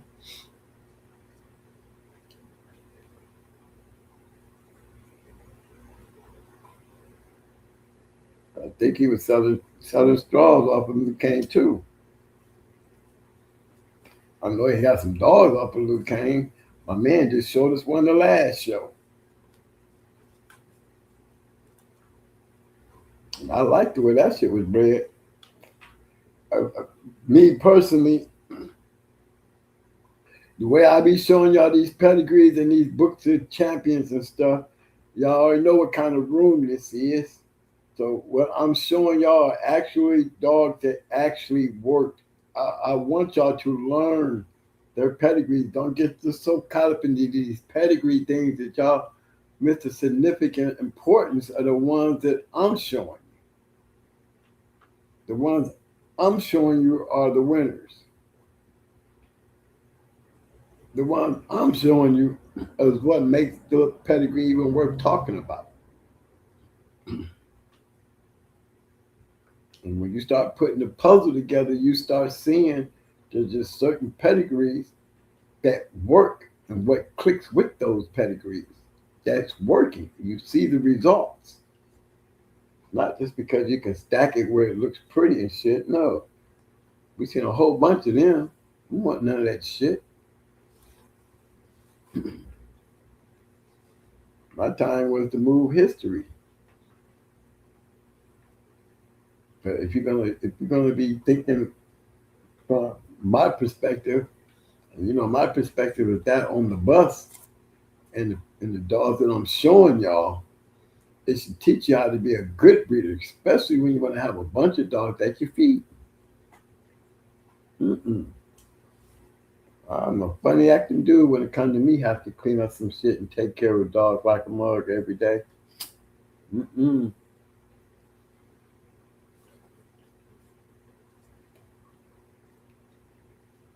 It's got to be right and worth waiting for.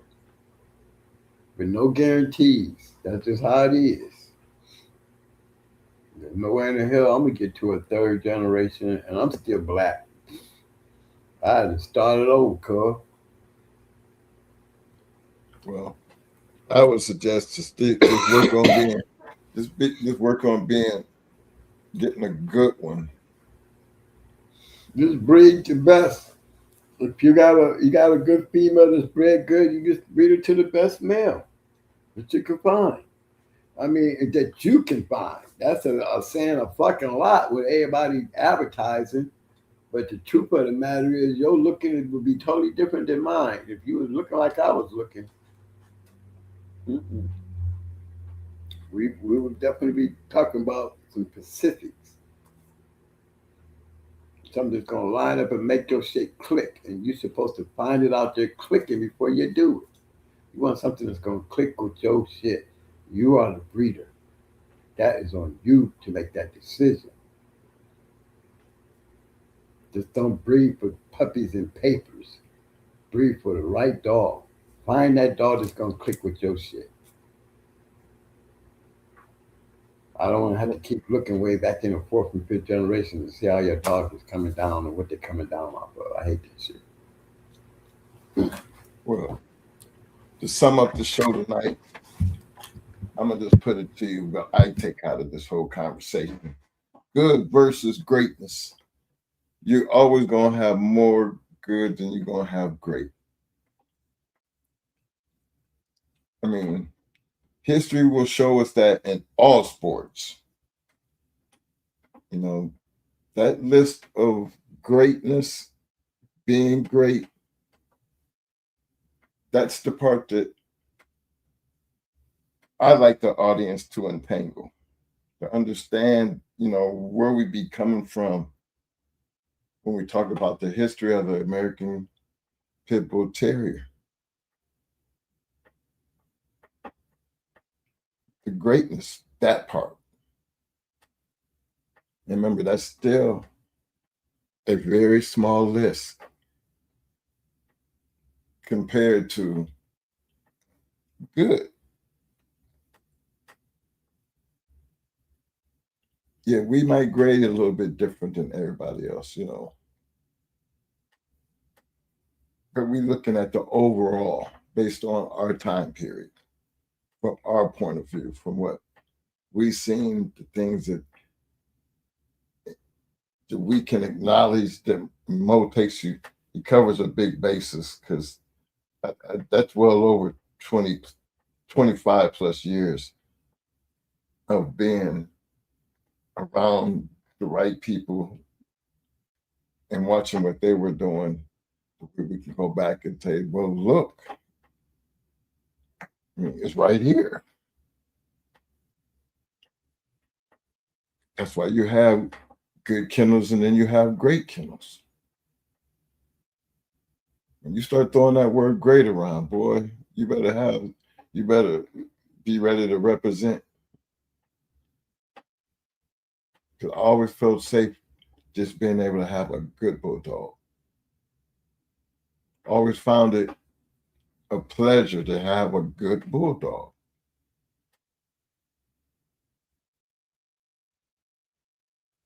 You know, and good bulldogs stand out just as much as the great one do. But that one that does, he's on the premises of being great. Because when you get to that point, time takes care of the rest. And that's something that in this community we have to understand. This is a very time-consuming adventure when you're dealing with the American Pit Bull Terrier. So don't just seek good.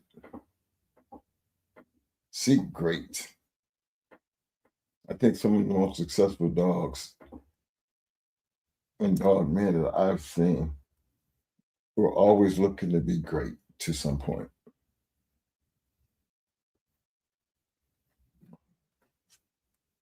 And is that through accident or just doing what they love? I think anytime you put in and work harder than the next man, you're doing something different. That's a sign of a person looking to be great. Have them great tendencies to be great.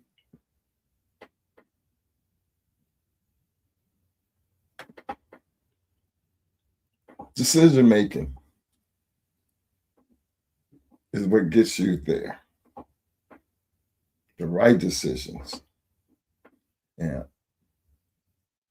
I think the more knowledge you have and the more understanding that you have, you appreciate these dogs more. You'll understand why we say these dogs can primarily do whatever you want them to do and still be great. Great wall climbers, great treadmill races, great conformation, great weight pulling. They're going to shine wherever you choose to take them, but then you have to have it in you to get in there.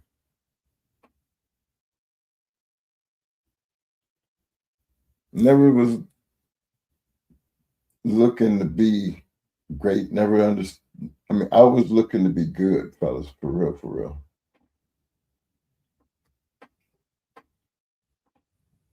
I think between RKP and the people that had a lot to do with our dogs, they just wanted to have good dogs.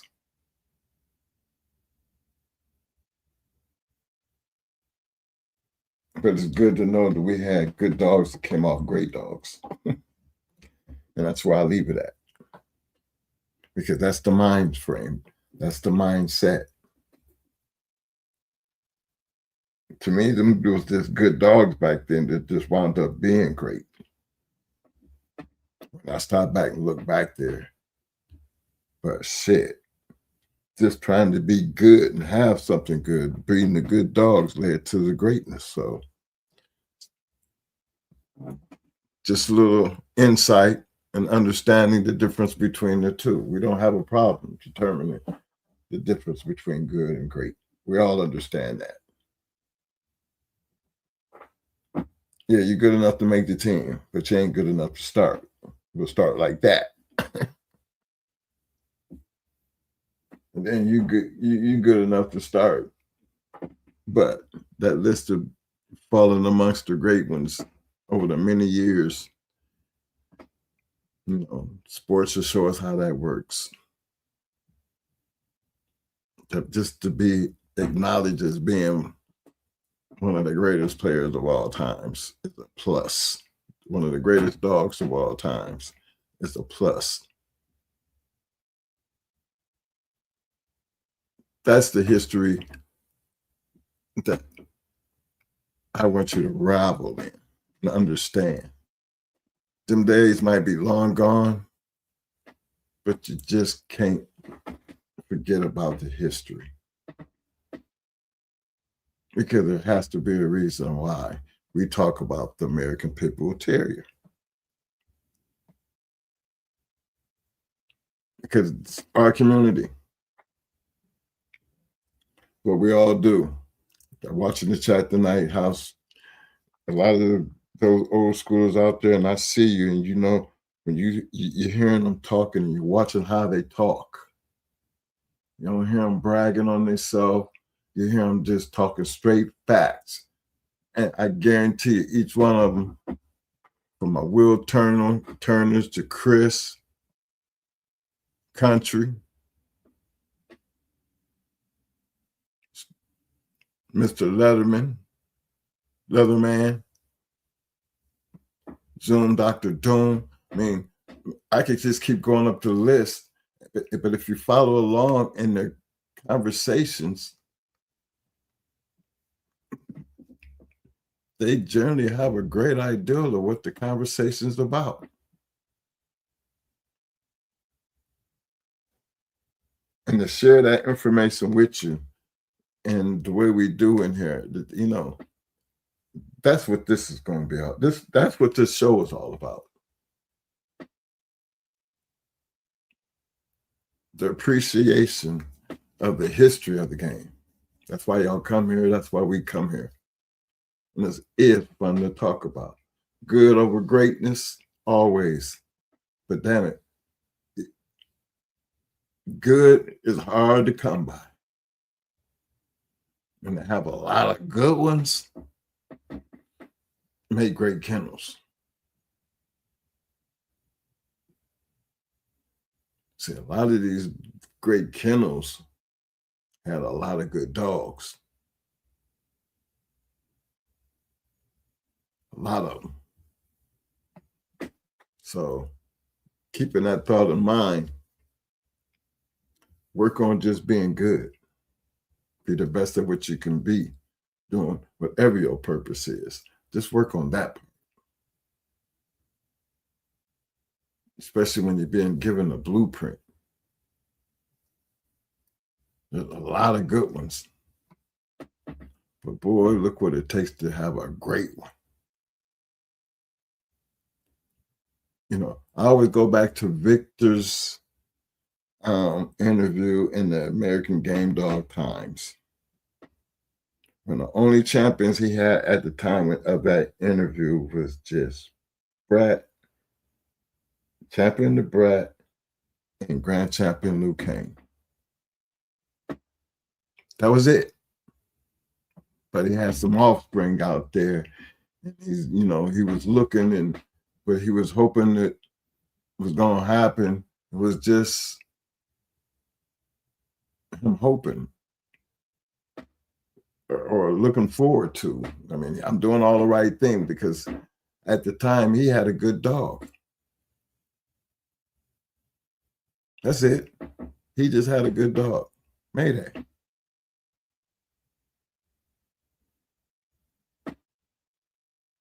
Well, when did he become a great bulldog, twin? He became a great bulldog when he became a producer. That's how we just look at it. Yeah, he was a good dog, but he became a great dog when he became a producer. Because damn it, he could produce. So not only was he a badass in that box, he producing shit like him. At least give me something in a likeness. And I've seen a couple good Mayday dogs, and to this day, I can truly tell you, you know, from what I've seen, with all of them, I've still never seen nothing like Mayday. Maybe it was because that's the originator. You know, they say it's hard to be able, you know, to outshine where shit originally come from. And he would, to me, was just one of them dogs. Just, you know, he was every bit intense, every bit as smart, every bit as a bulldog that you would ever want out of a bulldog.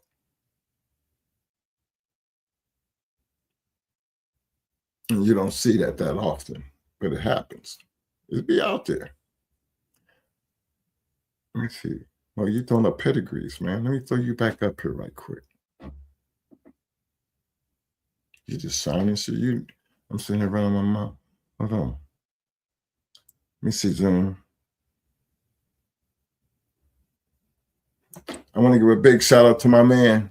This is not J-Bo, aka J-Bo in the house, showing his love.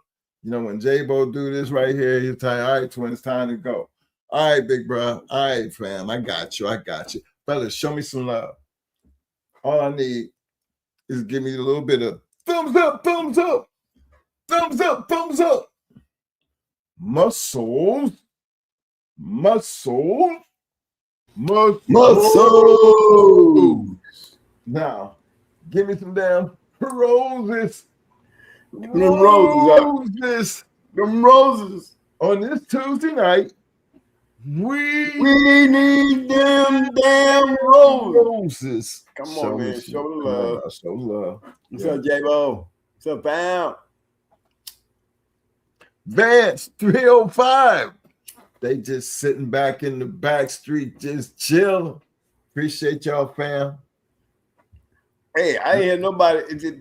Hey, did I make some noise tonight, though? Did I point out? I hope I taught y'all some shit.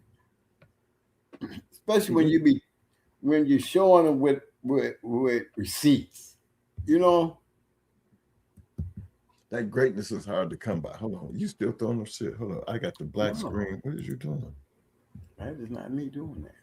Well, my best. Yeah. Big shout out to my man Fort Lauderdale D in the hills. What up, fam? As always, hanging out in the back street.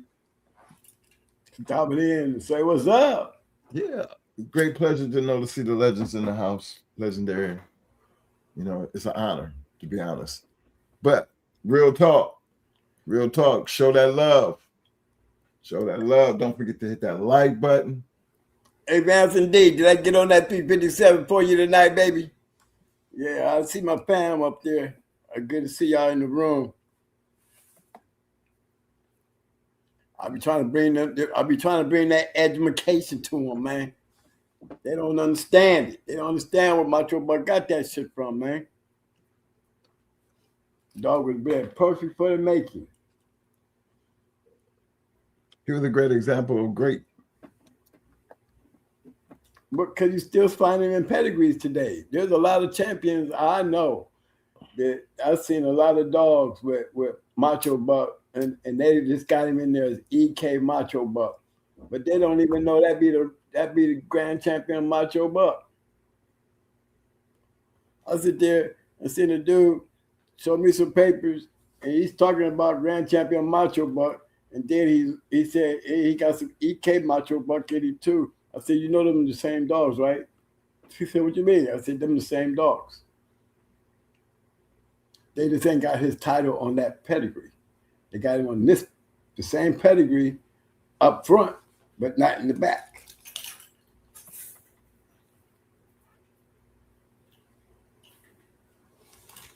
You know? So sometimes it pays to know. Hey, did he look at the pedigree a little bit different then? Yeah. Because he didn't even know that. I mean, they look at the pedigree, but it's the same dogs. You can't tell. Shit. Yeah, Evolution Kennels.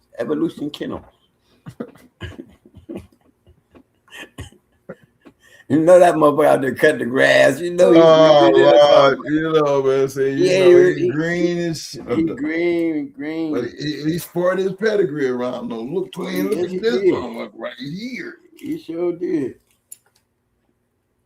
But ain't nothing wrong with it, man. It's funny, but there ain't nothing wrong with it.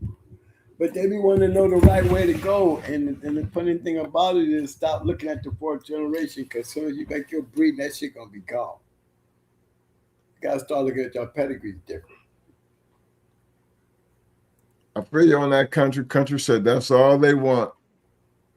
A pretty pet just to sell puppies. Yep. Well, we all have our different purposes out here, but the history of the game will and will always be,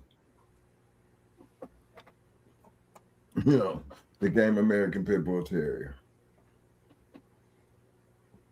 Until we get them wall climbing champions and them treadmill racing and weight pulling champions.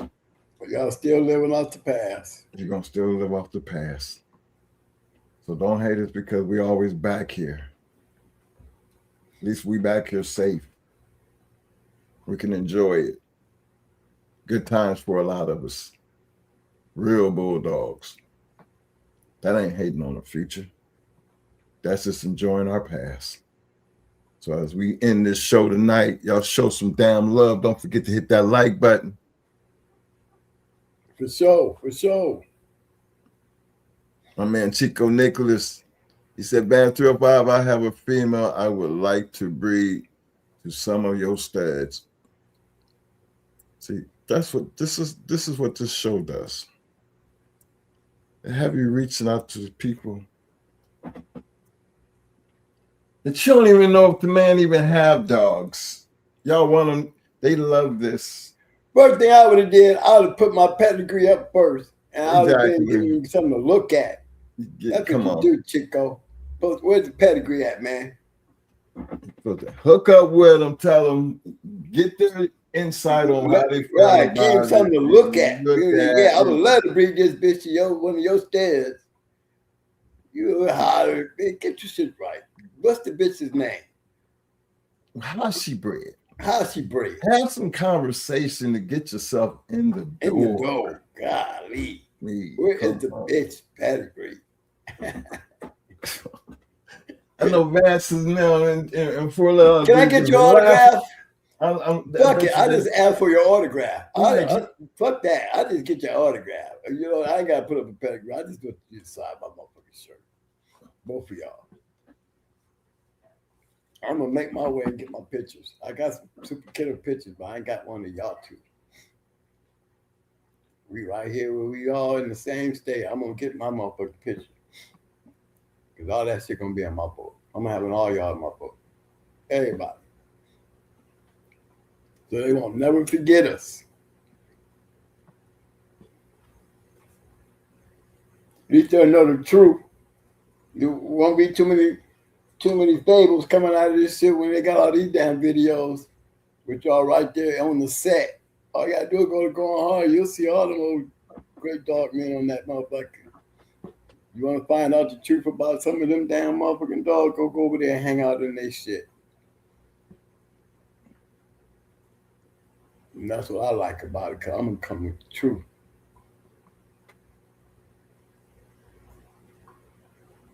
Y'all can't read pedigree right now. Go ahead, Mike. No, I was saying no matter how much it hurts, you're going to give it to them, ain't you? Definitely. I'm only telling them the truth. I mean, you can take it and look at it and you know, make your own decisions. But when you got so much proof there, you know, common sense should guide you. You know? That was a word of wisdom right there in that little statement there, little bro. I know, man. Okay. But we're going to end it on your great statement. Hey, man, I guess I'll be the one to finish out tonight with the guys. Look here, man. You already know. I appreciate y'all. I mean, I get us a lot of love. Mike, you need to put that cash app across the bin sometimes, especially towards the end of the night when we really just be talking. And the email address, you know, yeah. Like Okay. that. You know what I mean? Yes, sir. You gotta keep me up on business. Because, you know, that's funny when somebody recognizes your voice from a phone call. You know, that tripped me out. Hey, I know this voice. I've heard this voice before. Yeah, that was a good conversation. I enjoyed myself with those dudes. But it was just, you know, I'm always remember that. Hey, Big shout out, Johnny boy. I'm trying to check on some shit. And he was like, hey, you know, I heard this voice before. Man, you sound like somebody. He said, I know this ain't Mo. Is this Mo? Yeah, man. I thought you knew. No, man, I had no idea. I was returning to Going Hard. Shit. He got all the shit we need. Got all the shit we need. And that's what you call an enthusiast right there. He learned the game by gathering, you know, when you that's like I used to be. Remember, Mike? I used to have all those journals. All the books. I had all the books, all the journals. I mean, I'm digging in. That's how you think I know about hardcore and Stone Center and all these people. I used to write this shit down. And I got papers and stuff, guys, where I was writing this shit down, talking about what I was going to do. And always, you know, the blueprint was already set. The only change in the blueprint was Red Ace. Because everything was going to be coming off of her. The moves that I was making. I already made the move with Mayday. If the bitch had came from Puerto Rico destroying Tommy Boy, the first thing I did when she came in here again, I was better the yellow buck.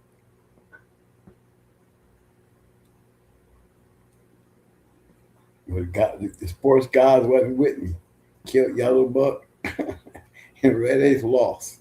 So you see what I'm saying? But man, let me tell you,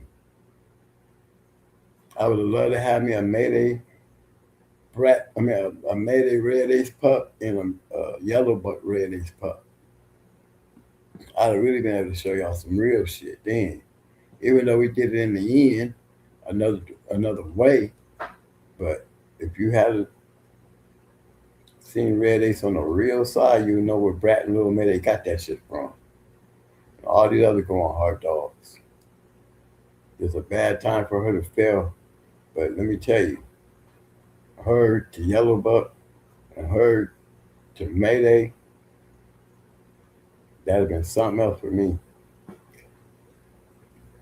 That's my I wish I could have done it all over again, but all the circumstances in my favor, I'd have had those type of dogs running around. I know it would have been totally different. If I hadn't lost Little Mayday and I'd have had all them kind of dogs sitting on my yard, shit, I would have been in New Southern Kennels.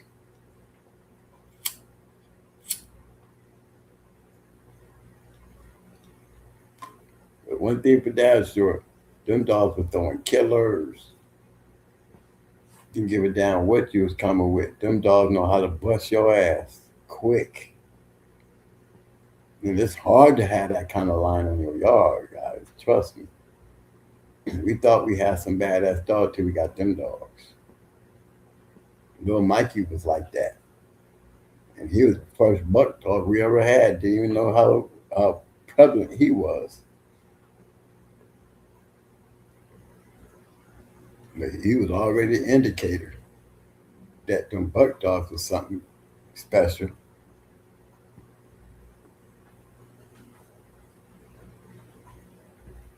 Okay, Mike, I'm cool now. Well, you might as well go ahead and finish it up because there ain't but one other thing left to do.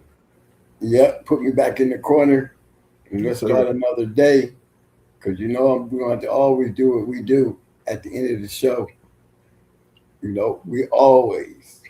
Yes, we do. Always. Always. Scratch the Win. win. To win. Fellas, you ain't got that in your life. You need to get that in your life first and foremost. That's Enjoy right. the rest of the week. Ups Truly and downs and all. Ups and Yes, downs sir. and all. Come out that corner. Come out that corner. You got a chance, baby. As long as you got a chance, the possibility of win is always prevalent. Go get that bag. Get that bag, baby. Go get that bag. Until Friday, man, y'all stay safe. Enjoy the rest of your week. And I'm going to be nice about it tonight. I might not be here Friday, everybody.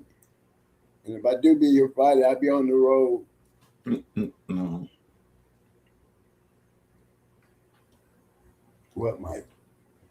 Oh, I'm just saying because, you know, I ain't going to be, we might not take, you keep saying I might not be, we might not be. Shit. We might not be here Friday. So we giving y'all a heads up this time because it's pre-planned that we got a couple of doctor's appointments in between, which determines the ability to get on the road. But outside of that, we'll see. Only way you'll find out is tune in. So until Friday, y'all stay safe. Keep on bulldogging. Yeah. Better know my hey, but don't talk about it, be about it. That's the code we live in the game with them pit bulls. See the proof and how to give from the pit to the trophies. Every chain, every game. Don't talk about it, be about it, be about it. Don't talk about it, be about it. That's the code we live in the game with them pit bulls. See the proof and how to give from the pit to the trophies. Every chain, every game. Don't talk about it, be about it, be about it. Most wanted kennels in the spotlight, danger alert, come with the name. Super kennels competition, all built for the fame. Work kennels was the work and work, while Cherokee kept the game strong. Evolution built a bloodline, where the heart come from. These dogs ain't hype, they the truth in the pit. Every pedigree stamp, when them paws hit the street. Ain't no fairy tales, this that real y'all grit. Don't talk about it, be about it. That's the pit bull script. Shout the brothers with the backbone thick. Veer brothers, color brothers, Bishop brothers legit. They don't talk about it, they be about it every day. Put the work in and y'all let the results say. Them boys on the rise, yeah, the circle stay tight. Plow boys, wall boys, Havana boys in the fight. Different flags, same ground, same fire, same spit. Don't talk about it, be about it. That's the litmus test. Legend of doom, behind set tone. Locked tight, locked in, carved in stone. Church boys hold it with the pit bull gauge. Fruit colors on man, Sean B in the maze. Arsenal game bill, but your knife stay sharp. Only in America, walk them down Ram in the dark. DSK and Mad Ohio dog, pound by hard when they hit. Praise to the men who rock this shit. Don't talk about it, be about it. Yeah, they live it. Fat boy the legend. Lil Buster, real strong, Southern Bulldog, keep the bloodline long. Latin force pressure, sniper don't miss. Shaded day, shaded with a killer instinct. Twist, super night power, unit whole rank. Boot camp, click hitting like a Sherman tank. Lil' fine with the vision. Tennessee dog pound, got their eyes on the pit. All legendary, really the shit. Don't talk about it, be about it. Yeah, they built it brick by brick. Talk about it. Yeah, they built it brick by brick. Talk about it. Yeah, they built it brick by brick. Talk about it. Don't talk about it, be about it. Don't talk about it. That's the yard law, from the pups to the legends. Everybody stand tall. Every name on this track got a story that's lit. Don't talk about it, be about it. Every name on this track got a story that's lit. Don't talk about it, be about it. Call this some legendary pit bull shit, pit bull shit, pit bull shit, pit bull shit, pit bull shit, pit bull shit, pit bull shit, pit bull shit, pit bull shit.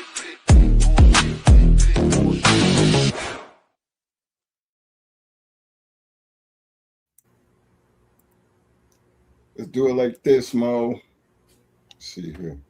Let's do it like this. How about that? Yeah. Ciao. Going hard, Kennels, yeah, we run this yard. Twin bosses, Mo and Mike, every day they go hard. Line stacked heavy like a deck full of cards. From yellow Mayday 8s, they bred real stars.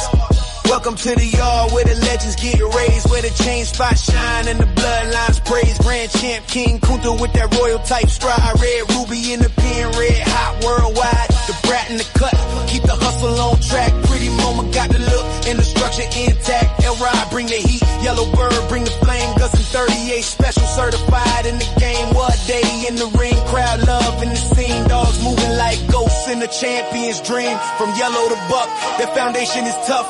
Yellow buck in the veins, yeah, the roots run rough. Mayday in the pedigree, ace in the spine. That old school fire still alive in the line.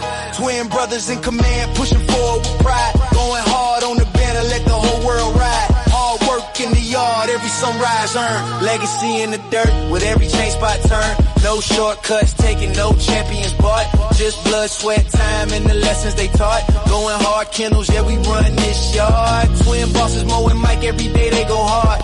Line stack heavy like a deck full of cards. Yellow Mayday ace, turning pups into stars. Sheriff Pal bought us in the game, stamp legit.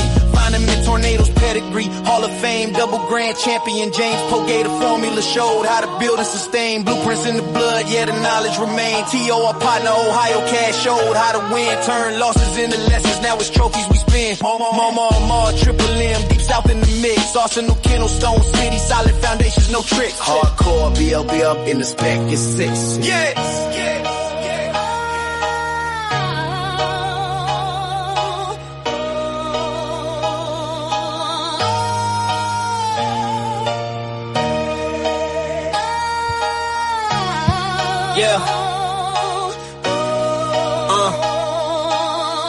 Tom, Dick, Todd, Tony Wade, Southern Kennels, real ones through time from Pro Set, Windy City, combined in place, low type, apex, pressure built for the chase, gotta eat boys, black ice, hunger sharp as a blade, third verse for the legacy, every debt fully paid.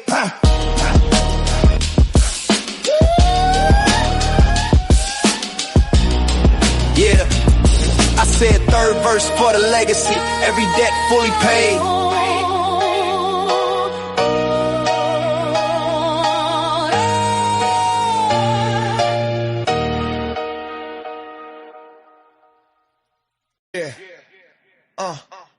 It's Mo and Mike in the house.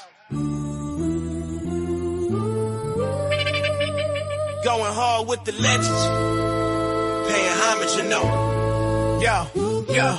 Twins Mo and Mike, we running this game. Legends in the making, never gonna be the same. Kennels popping hard, these game dogs raised right. The brat, pretty mama, they shining so bright. La Mayday, what a day, they breed the heat. Red Ruby L-Rod, they can't accept defeat. With 38 special and yellow bird, we top tier. Champions, grand champions, ain't no fear. Run the register of merit, we got the elite. Mayday bug Jeep, yellow Frisco, feel the beat. Females like honey bunching awesome, baby, we tight. Bloodline strong, spreading knowledge, taking flight. Scratch to win, don't talk about it. We the real deal, you know it's no doubt about it.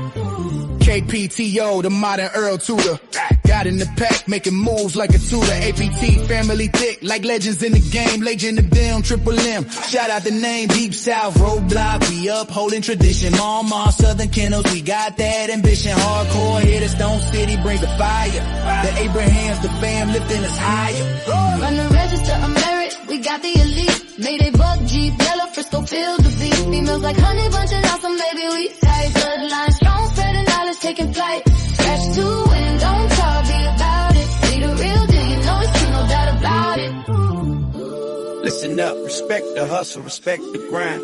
Ben, Nate Dogg, putting in work intertwined. Keeping that legendary status alive, you feel? Don't hate on the ride, catch the bus, we keep it real. What's history without a future? We pay the way, captain. We make it happen, that's the play. So here's to the champions, run the race, stand tall. Twins, Mo and Mike, we gon' answer the call. Legends in the game, yeah, we holding it down. In the world of game dogs, we wearing the crown. Run the register of merit, we got the elite. Mayday Buck, Jeep, Yellow, Frisco, feel the beat. Females like honey bunching, awesome, maybe we tight. Bloodline strong, spreading knowledge, taking flight. Scratch to win, don't talk, be about it. Be the real deal, you know it's true, no doubt about it.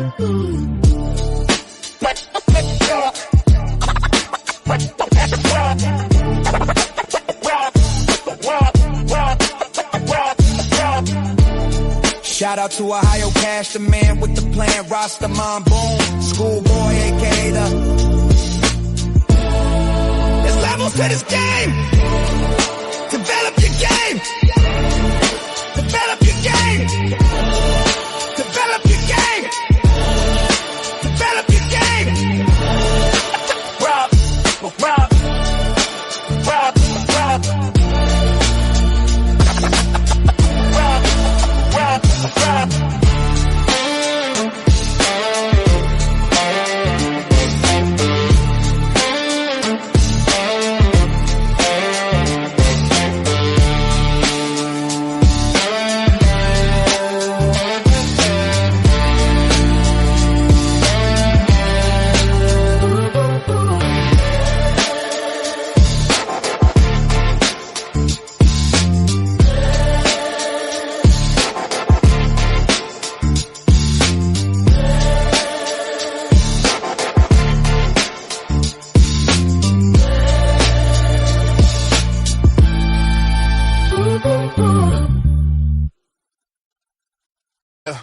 We in the trenches, feel that hunger in the air.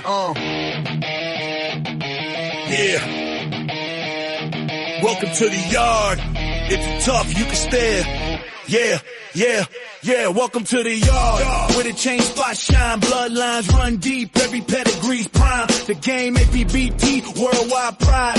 You come correct or stay the hell outside. Legacy made. We grind, we hustle. Twin bosses, Mo and Mike locked in the scuffle. Yeah, we run the yard, iron fists and grit. When the sun comes up, no, we never gon' quit. Dudo and Devo, legends carved in stone. Patrick Bolio made the yard they home. Tanned and yellow, they whisper through the trees. Echoes of greatness, feel that legacy breeze. Going hard. Yeah, we run this yard, nothing but the best. We don't play it soft, bloodline stack heavy 52, way so strong in this dog-eat-dog world. We know where we belong, the yard where greatness prevail. Pressure creates knowledge and hard work. It's how history bakes, all on the fucking deal.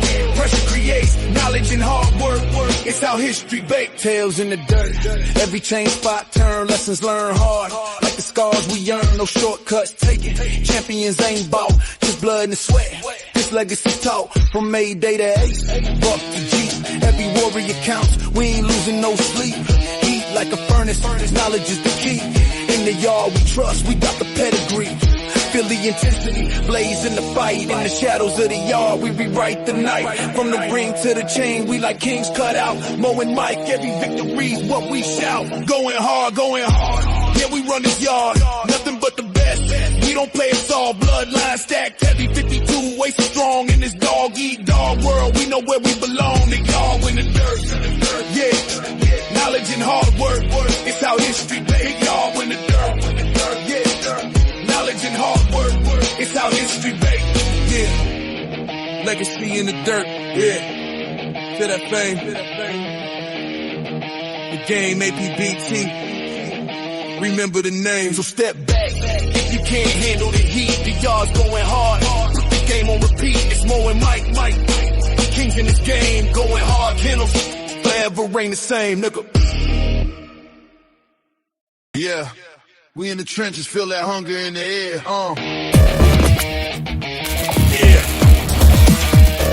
Welcome to the yard. It's tough, you said. Yeah. Welcome.